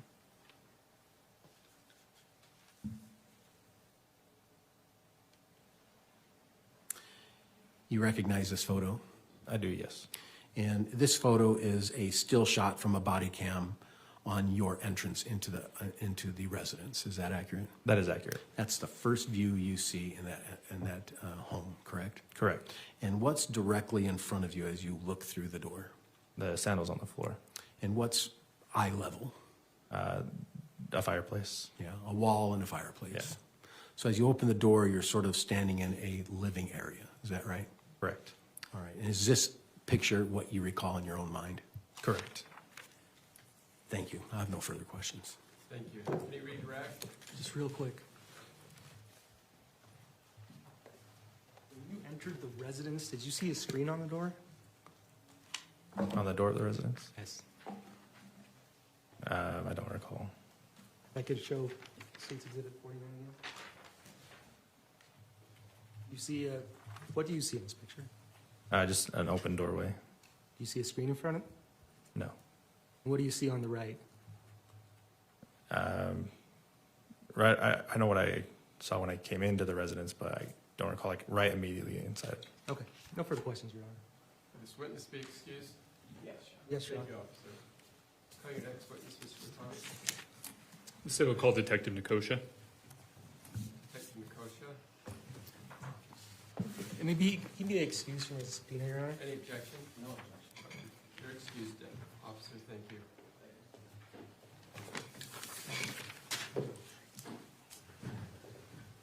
Switch. You know what? Just show the video, right? Officer Nicosia, if you come forward, I'll swear you in. Raise your you swear or affirm under the laws of the state of Utah on penalty of perjury that the testimony given this matter today will be true and correct, so help you God? Yes. Thank you. Please have a seat up there. Be a water bottle if you need it. Give the attorneys just a moment. We're having a quick conference and we'll get started on it.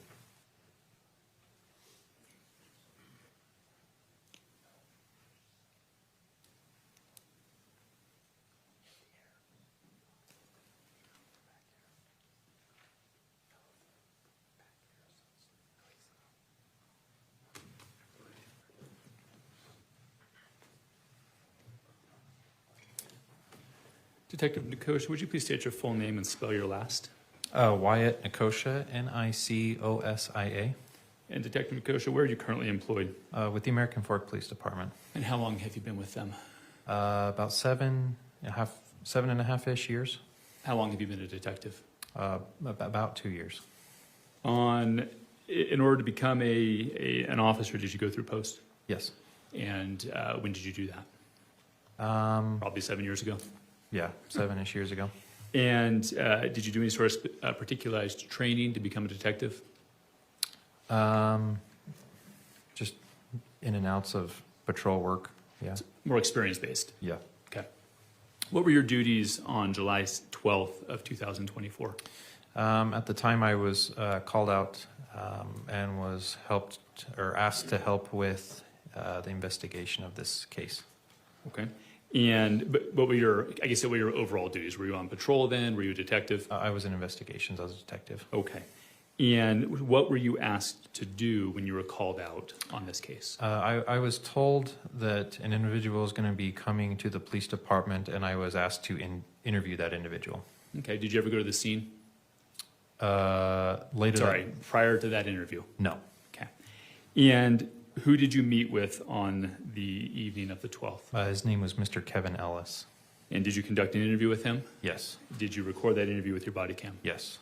Your Honor, at this time, the state would move to admit State's Exhibit 89, the interview with Kevin Ellis. 89? Yes. Thank you. Any objection? No. Thank you. So admitted? State would move to publish. So ordered.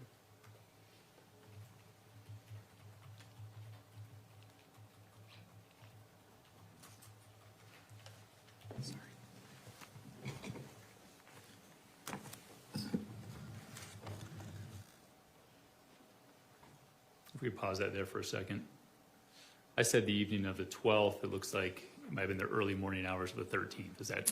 Yeah, it looks from like the timestamp, it was, just past midnight. Okay. And who's that individual in front of you? At the time, that was Mr. Kevin Ellis's attorney. I believe his name was Richard Bernard. Okay, thank you. Go ahead.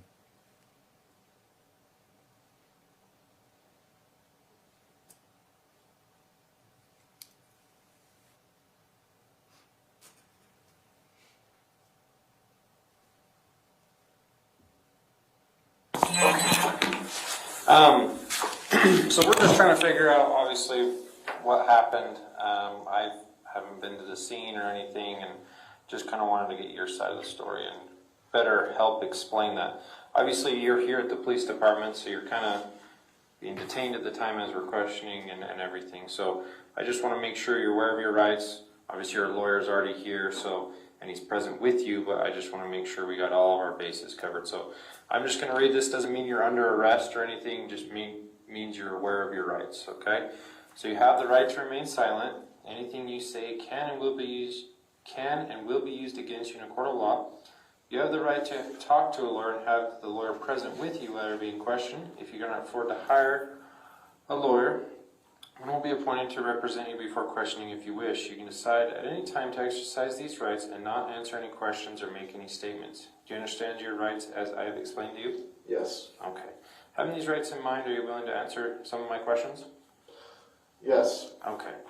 What can you tell me about tonight? I was afraid for my life and I shot in self-defense. Okay. Tell me more about that. Under the advice of the counsel, I declined to answer. Okay. Okay. Anything else that you want to tell me that you would think helped in this investigation, or? Under the advice of counsel, I declined to answer. Okay. All right. I can proffer some things to you. Okay. The victim was an armed intruder wielding a knife that was a short distance from him when he shot. Okay. So just to clarify, he was an armed intruder with a knife. Entered the house without permission.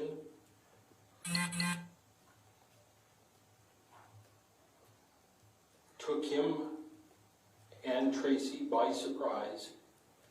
Was clearly agitated.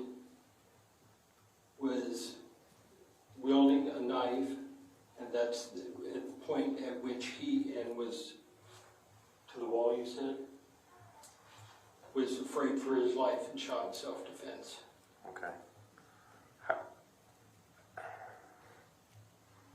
And so who is, maybe some background to this, not about what happened, but who is this gentleman to you?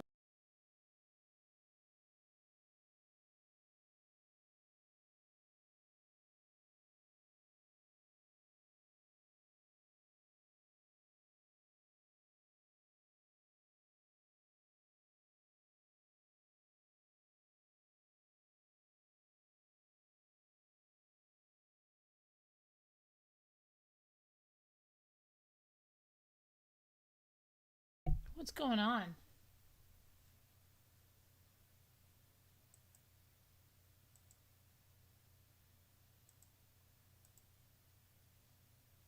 That's their camera, not me.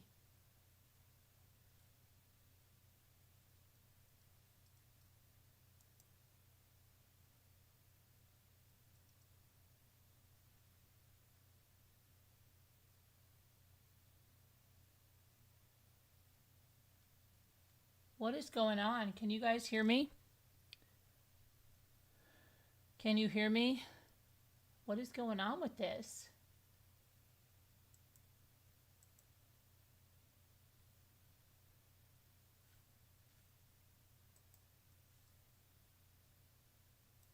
Let me refresh the link. There we His go. intent was to take her back. That was weird. Correct. And he showed up, entered without knocking, without ringing the doorbell, had never been to the house before, and so was essentially an armed intruder at that point. Okay. And then did he have, when he entered the home, did he have the knife in hand, or did he pull the knife out when he was in the home? Go ahead and answer that. Under the advice of... No, go ahead and you can answer. Okay, I didn't see him pull it out, so I'm assuming he had it in hand. Okay. Do you know what type of knife it was or anything like that? Okay. No idea. But you knew, is it Mike? Matt. Matt. Sorry, there's so many names. I'm not good with names. It's late at night. That's all right. You would be maybe at pool. I'll forget your name in 5 minutes. Yeah. Matt, and you knew what Matt looked like because it was obviously your sister's husband. Not for many years. Okay. Okay. But again, emphasize, he entered the home unannounced in an agitated state, wielding a weapon. Okay. And can you describe the agitated state? How was he acting?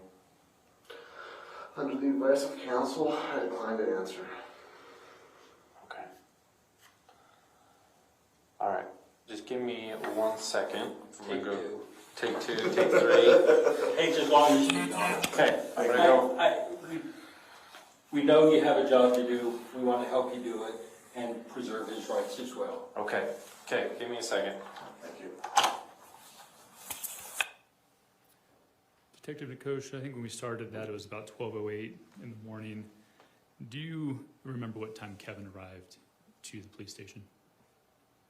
I couldn't recall that. I know when he did arrive, we put him in the interview room, and then his attorney showed up shortly after, and then met with Kevin, but I couldn't give you an exact time on what time he arrived. You know approximately how long he met with Kevin prior to you interviewing him? I couldn't even. And that's, if you can't, you can't. Yeah, I couldn't give you a time on that, sorry. Did you take other steps? Did you have any other roles in investigating this case? I did, yes. What was your next step? After that night, I mean, it was a few days following that is we were asked to go, myself and Detective Wetton were asked to go up to the Ogden area and retrieve Rachel Jorgensen's phone. And do you remember who Rachel Jorgensen is in relation to Kevin Ellis? That is his sister. Okay. And did you make contact with her? Yes. Did you retrieve the phone? Yes. Did you interview her? No, she declined to speak with us at that time. Okay, thank you. I'll pass the witness. Cross.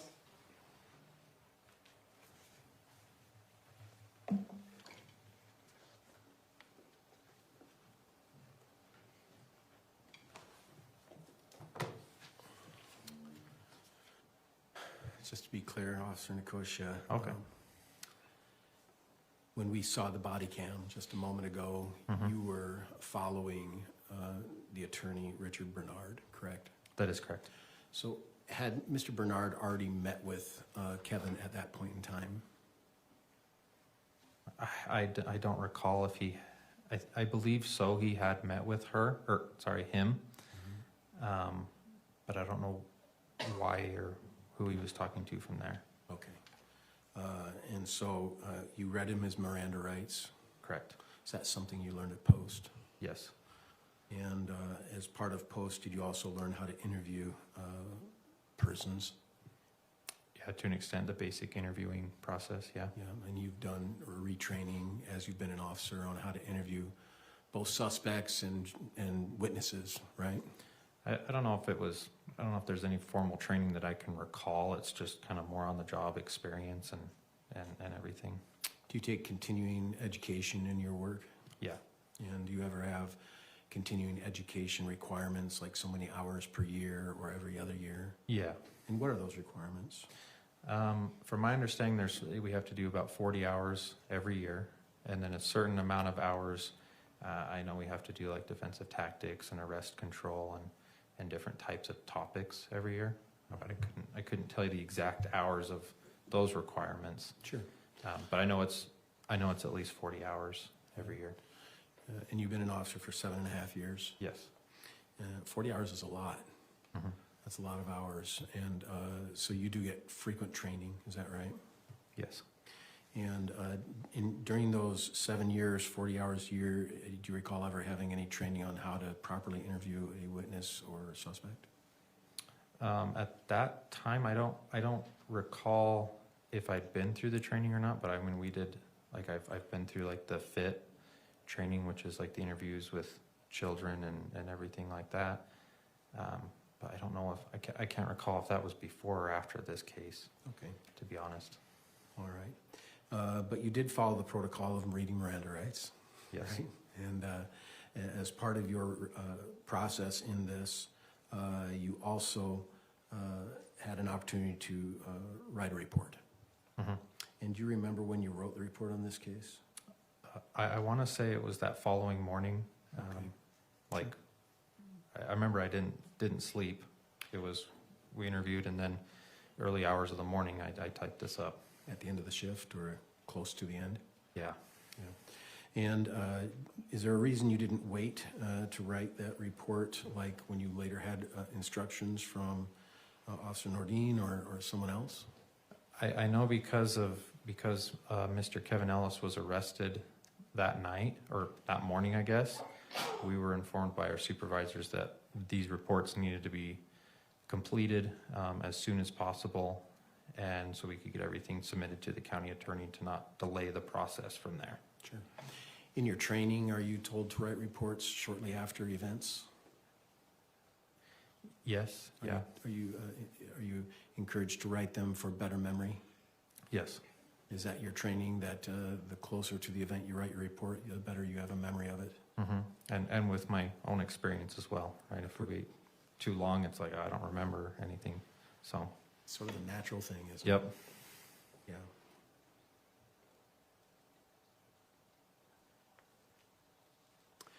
And you obtained, some while later, a phone record of a family member of the involved parties of this case, right? That is correct, yeah. I have no further questions. Thank you. Thank you. Redirect.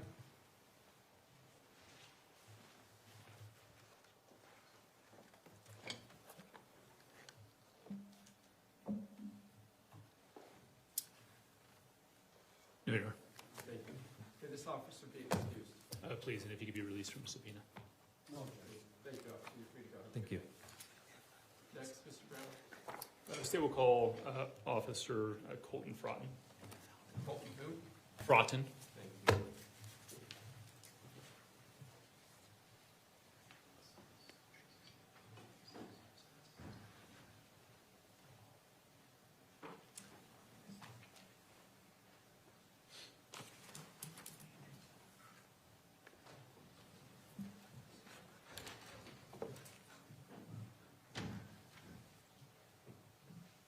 Raise your right hand, sir. I'll swear you in. Do you swear or affirm under the laws of the state of Utah on penalty of perjury that the testimony you give in this matter is fair, true, and correct, so help you God? Yes. Thank you. Please have a seat up there.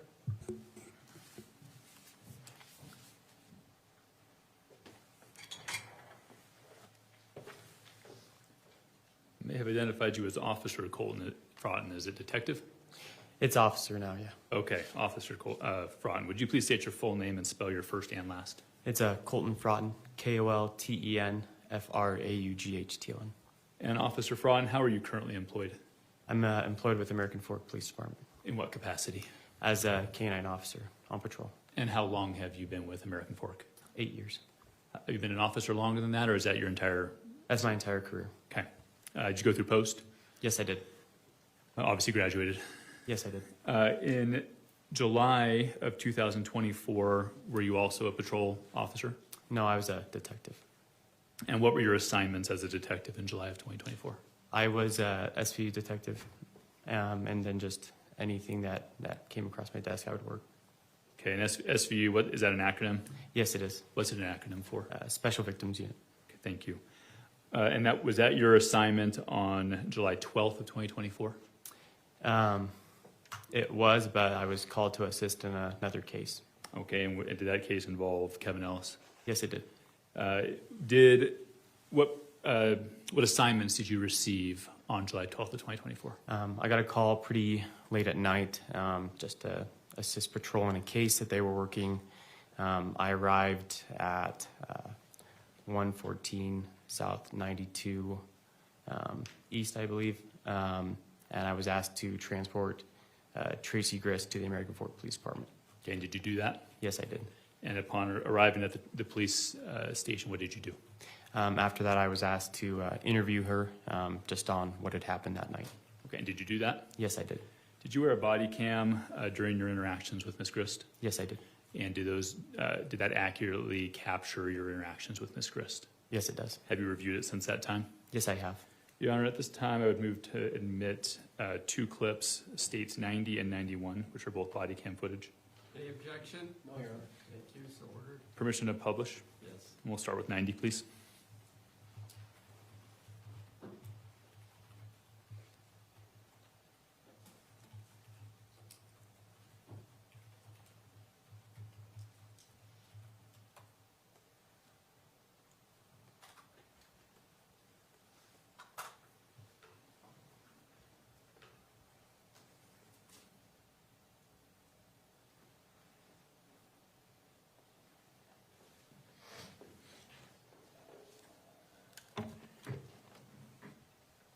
My supervisor did tell me just for the meantime, did want us to take your phone just for right now.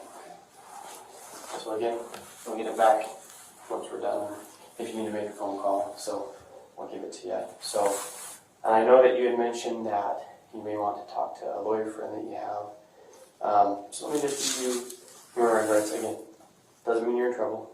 Doesn't mean you're under arrest. Okay.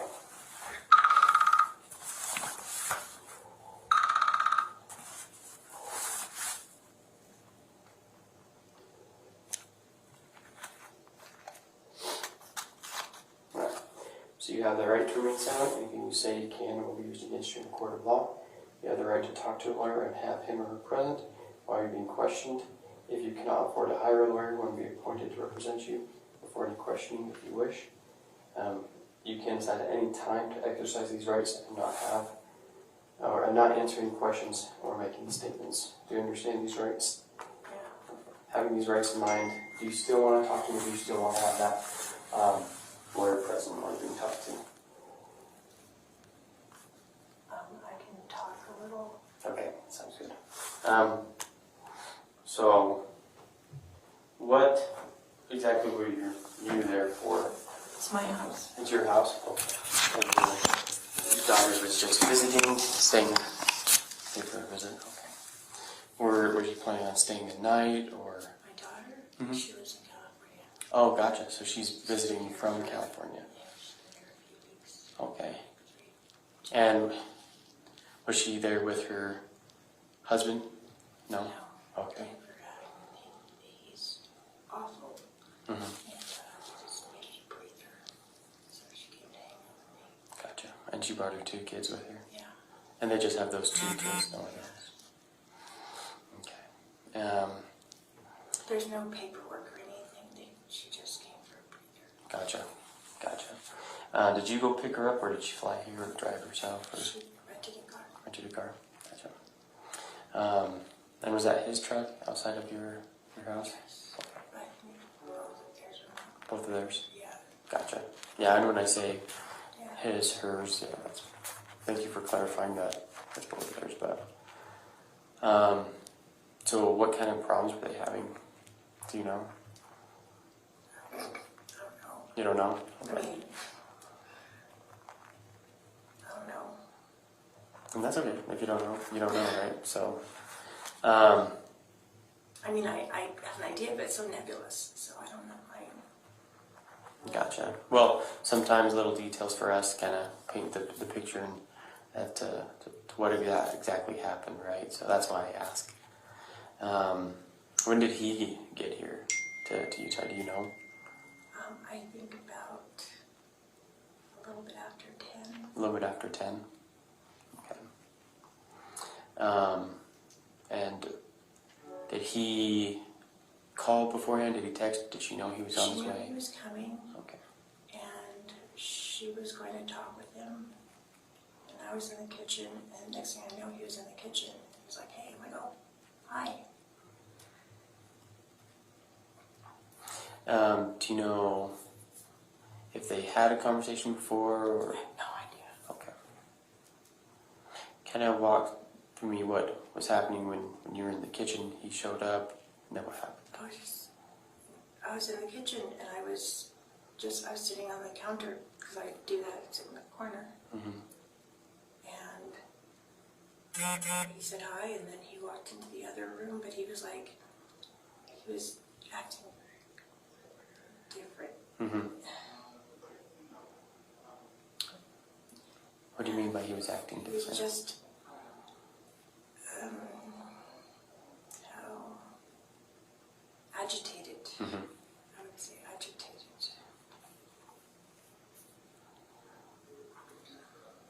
What happened after that, after he walked away?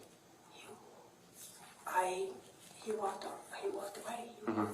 He said, "Is Katie upstairs?" And I said, "Yeah, she'll come down." That's the last. I heard gunshots. What I know are gunshots now. Mm-hmm. I've never heard a gun really fired, except for I guess at the gun range. Okay. And what were you doing when you heard the gunshots? Just sitting on the counter. Just in the same spot when he walked Yeah. in? Okay. Well, what did you do after you heard the gunshots? I ran into the bottom of the stairs to go check on my daughter, because Mm-hmm. I thought something might happen to my daughter. Gotcha. And what did you see when you went down the She stairs? was on the ground, laying down, face down.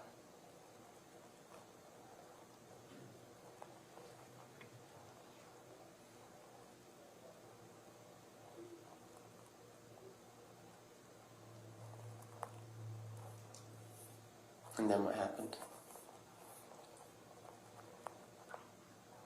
I called 911. Mm-hmm.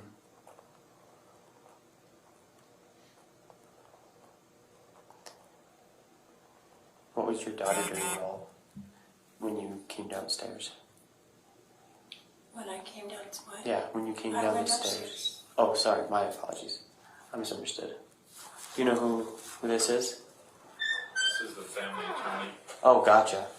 Hey, I'm here talk for to you. Kevin. Talk to Kevin. Okay. Kevin. So, could you take him to Kevin, please? Yep. There you go. Is that the guy that you were talking about? Yeah. Oh, perfect. There you go. He's here. Do you want him present? No. Okay, perfect. Sorry, when you had, I thought you I had was said that you in the went main downstairs. floor. Gotcha. So you went upstairs to see her when you heard the gunshots. My apologies. I misunderstood you No, there. I was, everything happened on the main floor. Mm-hmm. I was actually, I went in the hallway, and then, I went upstairs, and I just said, stay here, don't come downstairs, no matter what, don't come downstairs. And that was to... My daughter Katie, Okay. because I didn't want her to see.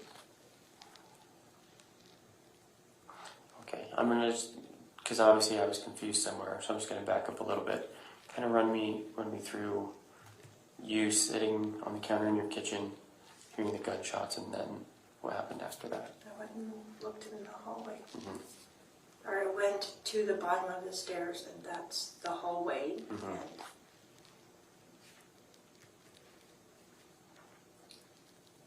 I don't know what else happened. So after you went to the bottom of the stairs, then you went upstairs and Yeah, and I told your daughter. she said, what happened? I said, just here. Just don't come downstairs, please don't come downstairs. Please don't come downstairs. I don't want her downstairs. And then what happened? I don't even know. I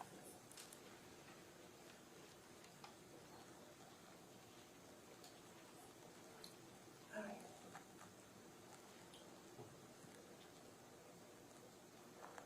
I know I called 911. Mm-hmm. And they asked if I had CPR, and I was just looking at him on the ground. And then the doorbell rang. Mm-hmm. Because I think the neighbor upstairs, Caitlin, heard a noise because she asked me if I was okay. I saw when I went to call, she said, is everything okay?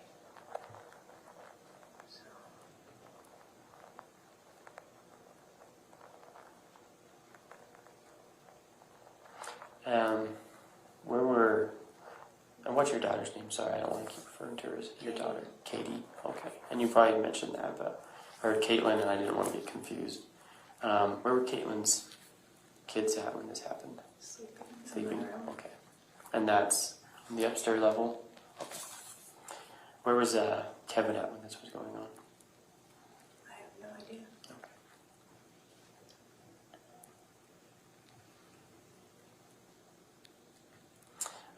Well, thank you for kind of letting me know on your side of things what was going on. So I'll step out, and if we have more questions for you, I'll let you know, okay?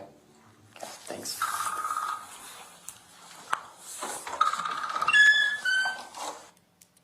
Did you end up having more questions for her? Yes, I did. So did you go back in? Yes, I did. Permission to publish states 91. Any objection? No. Thank you. Just play the first 3 minutes and 49 seconds, please.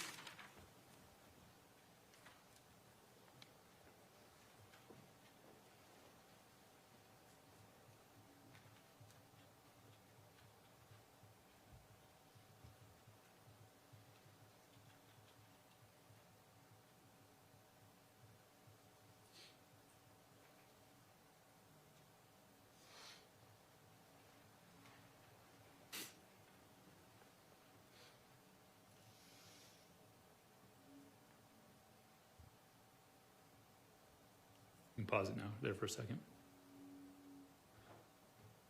What time is it now? 1:44. On the 13th. Correct. You remember what time you ended your interview on the previous body cam? I did not. Now she has the attorney with her, is that correct? That's correct. All right, I'm going to play that.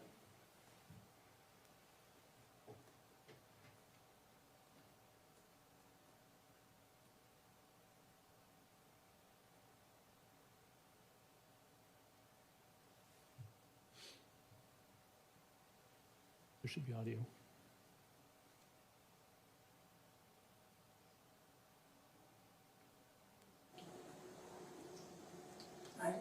Just back that up 10 seconds.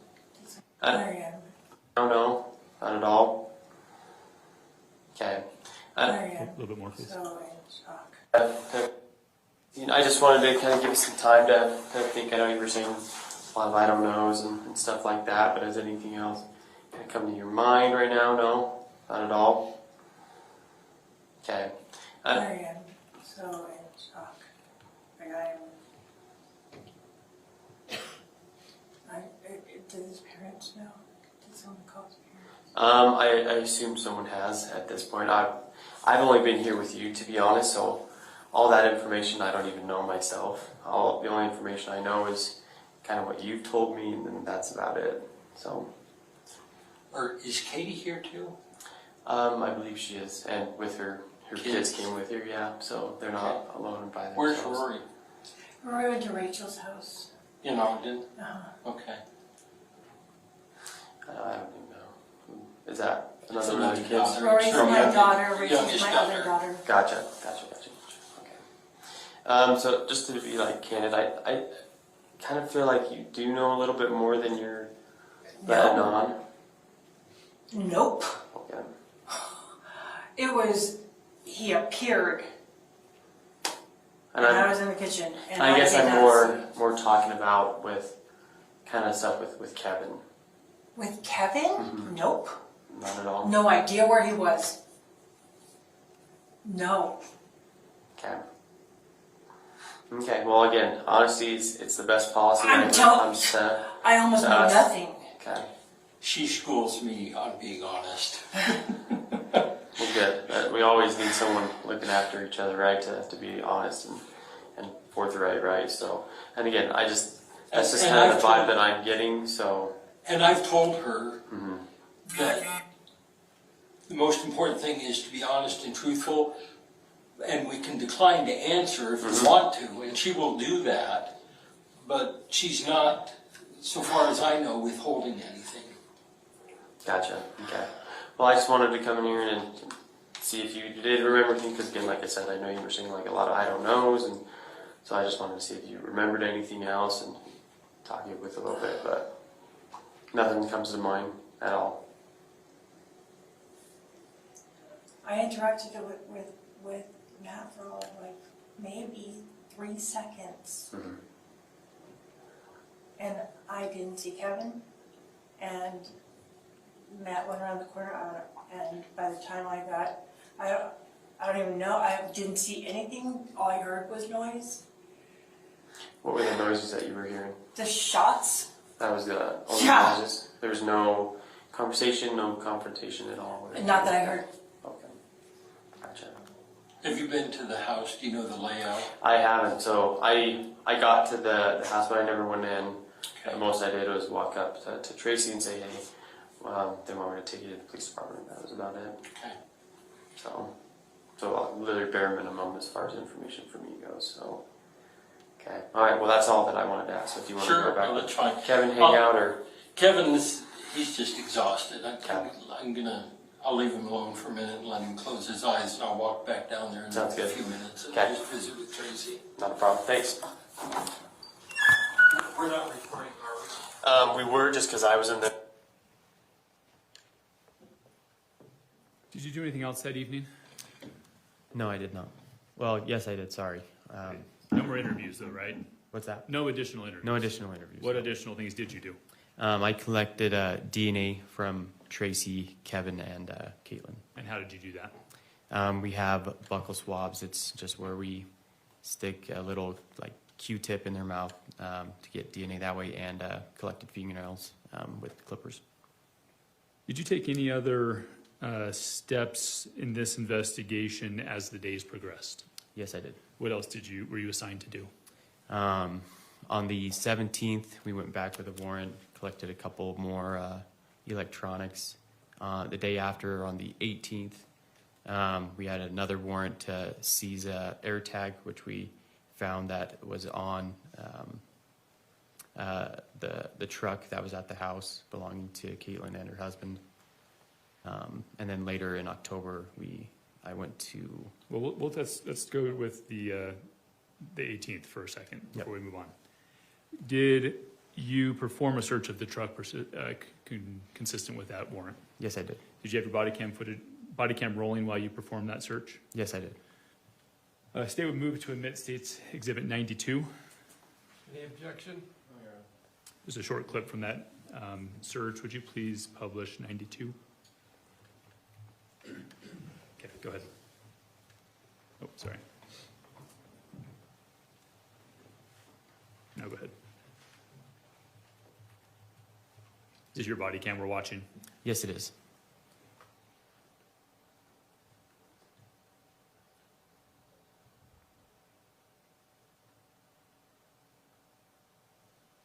Who is that there with you?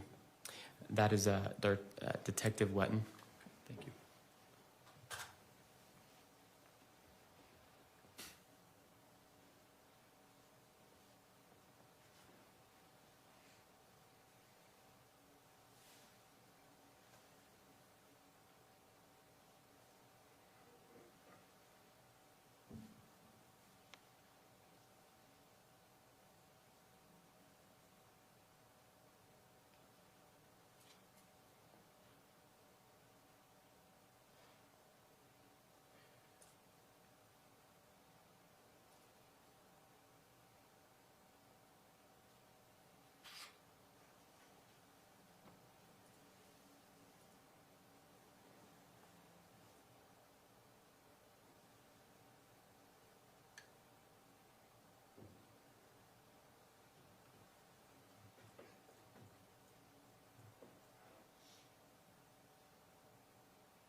Pause it there for a second, please.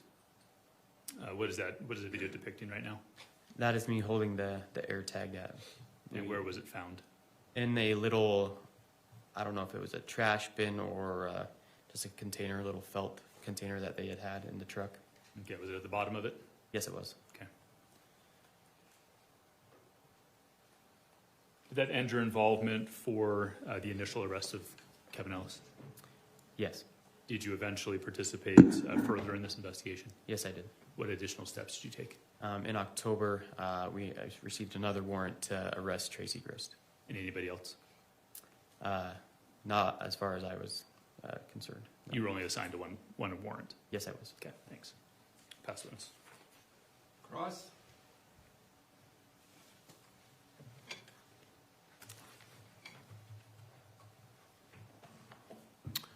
Officer Fraughton, the first exhibit we looked at was your body cam interview with Tracey. You recall watching that just a few moments ago? Yes, I do. And in that interview, you read Tracey her rights, correct? Yes, I did. And she volunteered to answer questions you had? Yes, she did. And you seemed quite confused about some of her answers, didn't you? I did, yes.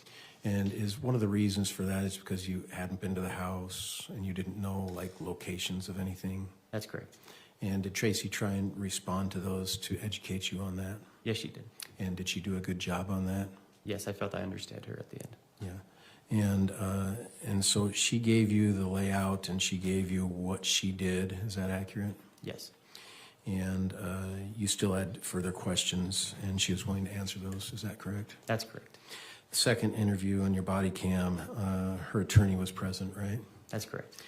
And she offered to speak with her attorney present, didn't she? Yes, she did. And the first thing you said to her virtually was that you felt she was holding things back, right? That's correct. Is that because you didn't understand? No, that was just the feeling that some things were being left out, and I just wanted to see if she would be willing to talk to me further. Like, what were you feeling was left out? Just again, a lot of her answers just were, I don't know, that she couldn't remember. So I was hoping that the time frame given could help her jog her memory, or just that the feeling I was getting from her was that she was leaving some information out. Like what?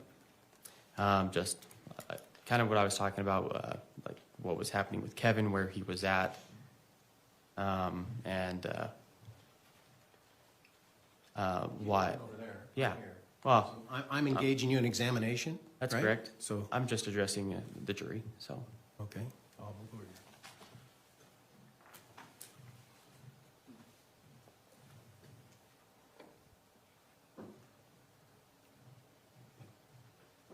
Officer, have you been trained how to testify in court? I would say I've probably been to maybe one, maybe two. Officer, have you been trained how to testify in court? Like I said, I've been to probably one or two trainings. Okay. And you keep avoiding my eye contact, and you keep making contact with the jury. And is that something you're trained to do? Yeah, when the trainings that I've gone to say to address the jury when asked questions. And why is that? That's just what they tell you to do. So they tell you not to address the person who you're engaging with a conversation. You're not going to object to relevance. I think it's relevant. No doubt, but I think you kind of beat that horse to death. All right, I'll let the horse go then, Judge. Officer, my client is Tracey Grist. You understand that, right? Yes, I do. She cooperated with you when she was interviewed with you, correct? Yes, she did. When you collected the air tag, you found it from a canvas bag that was in the truck, right? That's correct. And then when you arrested Tracey, did she cooperate with you? Did she run? Did she flee? Did she try to do anything like that?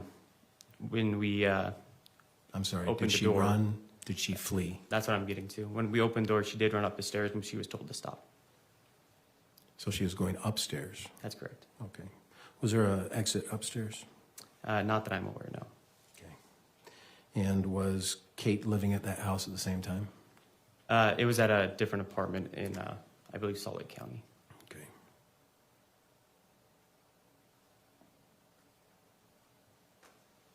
Officer Frotton, did you attend post? Yes, I did. Did you write a report as it relates to your interactions on this case? Yes, I did. And on your first interaction, which was July 13th, early in the morning, did you write a report that day before your shift was over? I would have to look at my report to see when it was written, but I did write a report, yes, on that interaction on the 13th.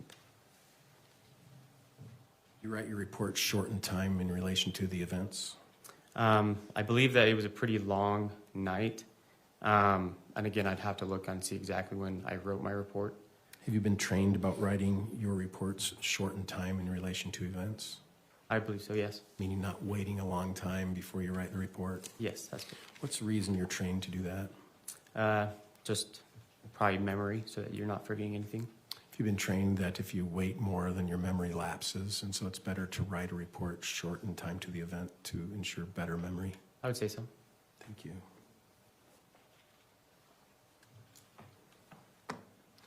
One more, Officer Front, and I just want to look at my notes. 1 second.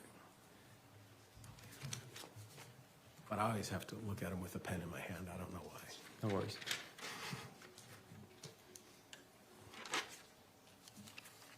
And you've been an officer 8 years? That's correct.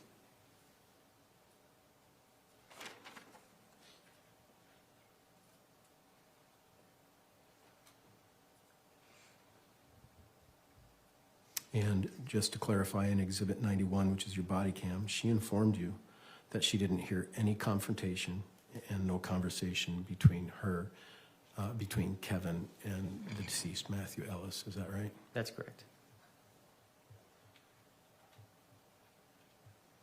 I have no further questions. Thank you, Officer. Thank you. Any redirect?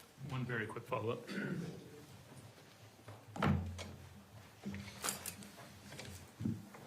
When writing your report, do you have any tools available to you to refresh your memory? Yes, I do. What are those? I have access to my body cam to review what I had discussed and talked with her about. Good, thank you. That'd be great. Recross? No, Your Honor, thanks. May this officer be excused from this subpoena? Please. Yes. Thank you, officer. Thank you, Your Honor. The state calls Sergeant Falmina.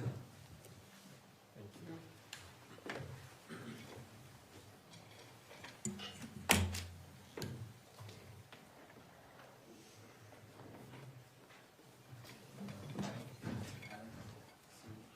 Yeah, sure.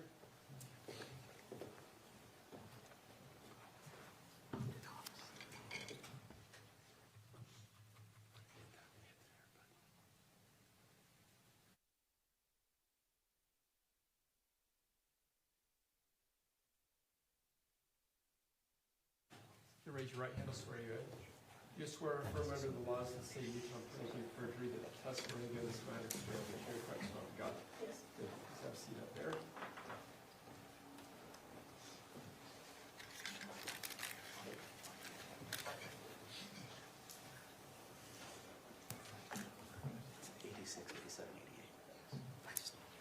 Good afternoon, Sergeant. How are you? Good. Would you please introduce yourself to the jury by telling them your name and where you're employed? Yes, my name is Jen Famuina, and I'm employed with the Utah Department of Public Safety.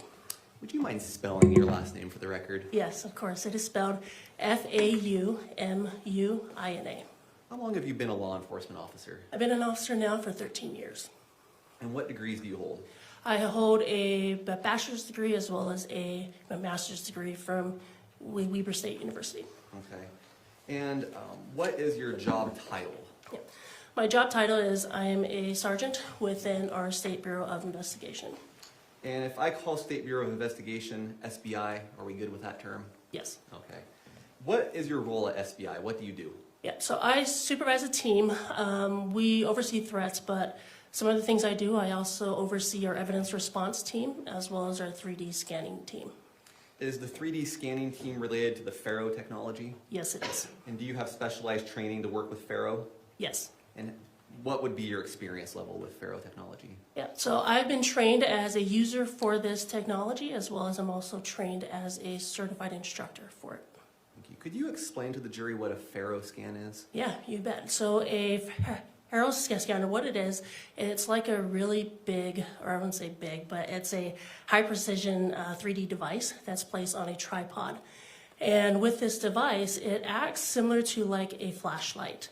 So when you have a flashlight, you know, it's gonna illuminate things. But with the scanner instead, what it's doing, it's actually capturing what it can see, but it can only capture whatever it's, what is in their line of sight.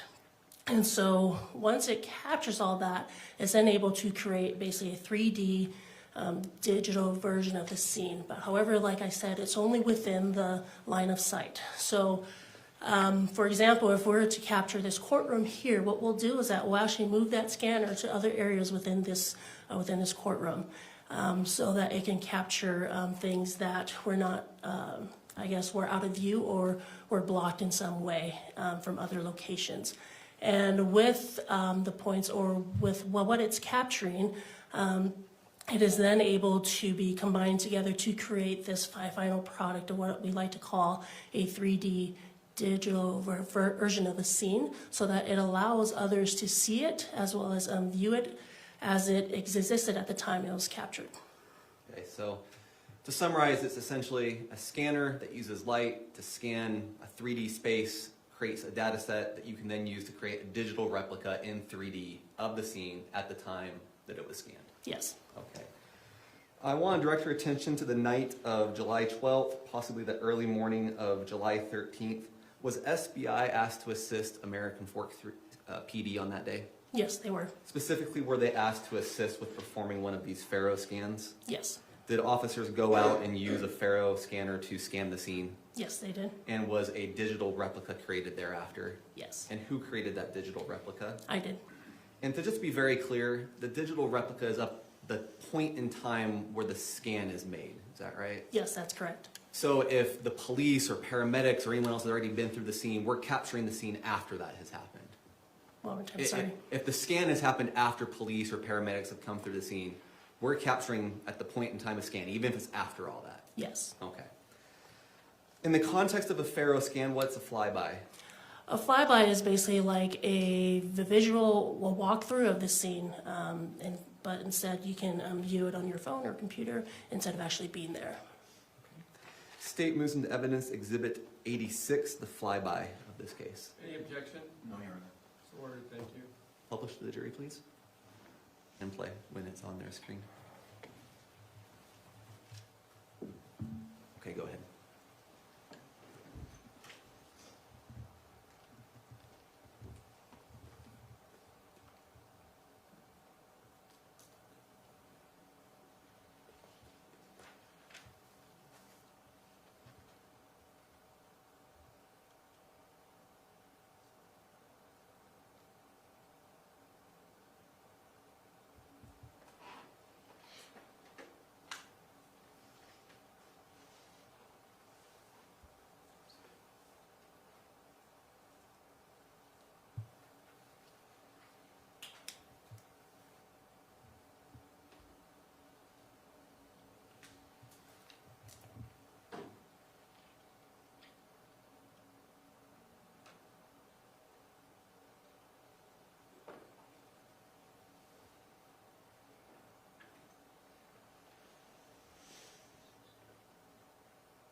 Hey, could you back it up 1 second before it flips perspective? Yeah, right there is fine. Sergeant Falmina, we see some yellow triangles with numbers. What are those? Those are digital evidence markers that were superimposed into the 3D version you see here that was superimposed over the physical evidence markers on scene. And is that just to make the evidence markers more visible on the digital replica? Yes. And I see a black box here. What is that? That black box is just, it's covering the decedent. It's essentially a redaction where the body is. Yes. Okay. And lastly, we see some parts on this scan that don't have color, don't have a visual indicator. It basically looks like it's missing. Is that because the Faro scan, as you mentioned, only can scan what it sees? And Yes. that's just a missing part where it didn't capture something? Yes. Okay. We can take that down. In the context of a Faro scan, what's an aerial view? An aerial view is almost like, it's similar to a walkthrough as well. It's just a top view of the scene. Did you create any aerial views in this case? Yes, I did. Did you create an aerial view out in the street area and then an aerial view in the house area? Yes. Your Honor, the state moves into evidence exhibits 87 and 88. Any objection? No, Your Honor. Thank you, so ordered. Please publish 87.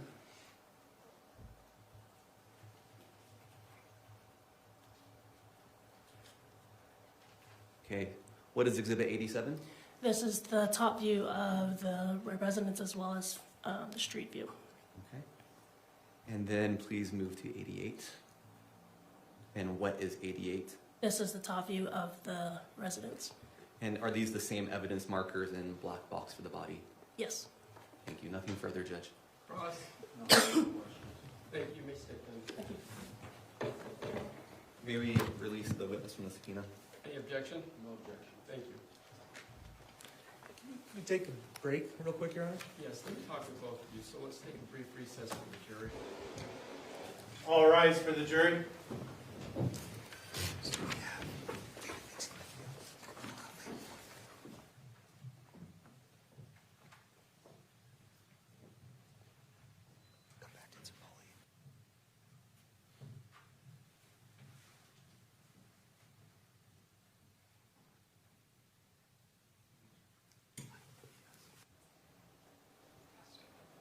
you. Please be seated. Can I see two of you up here? Basically, yeah.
Bring the jury back, please.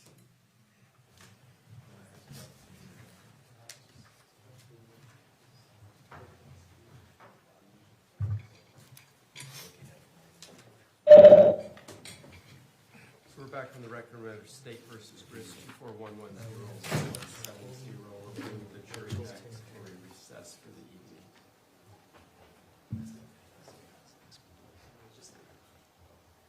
Stations. Who do you want this with on these? All rise for the jury.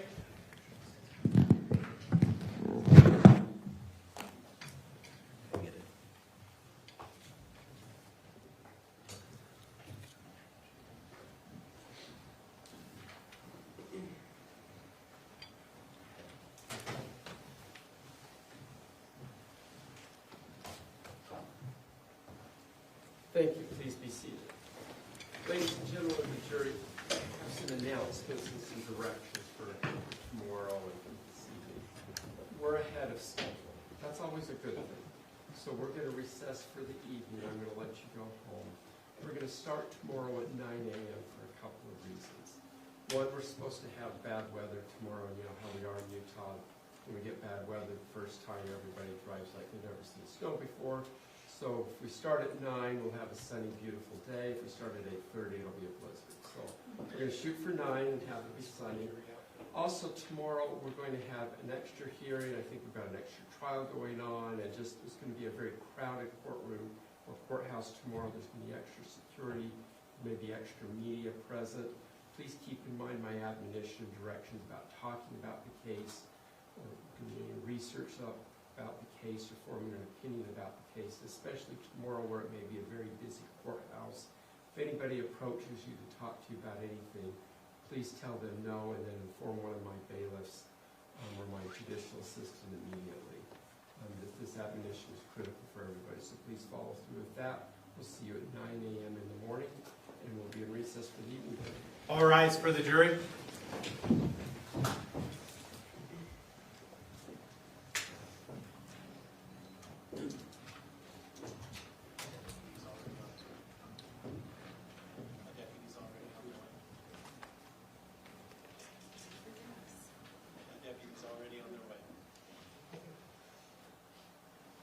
All right, thank you. Please be seated.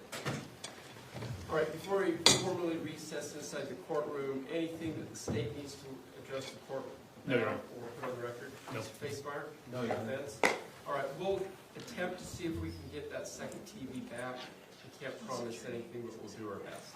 All right, that in mind then, ladies and gentlemen, we're in recess for the evening. Thank All you. rise.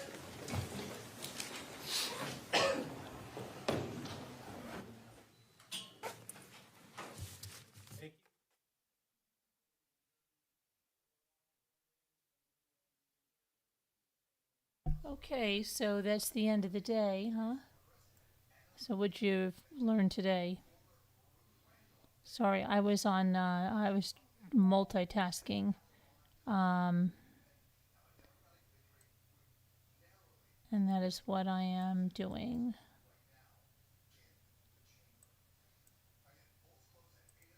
Hang on a minute.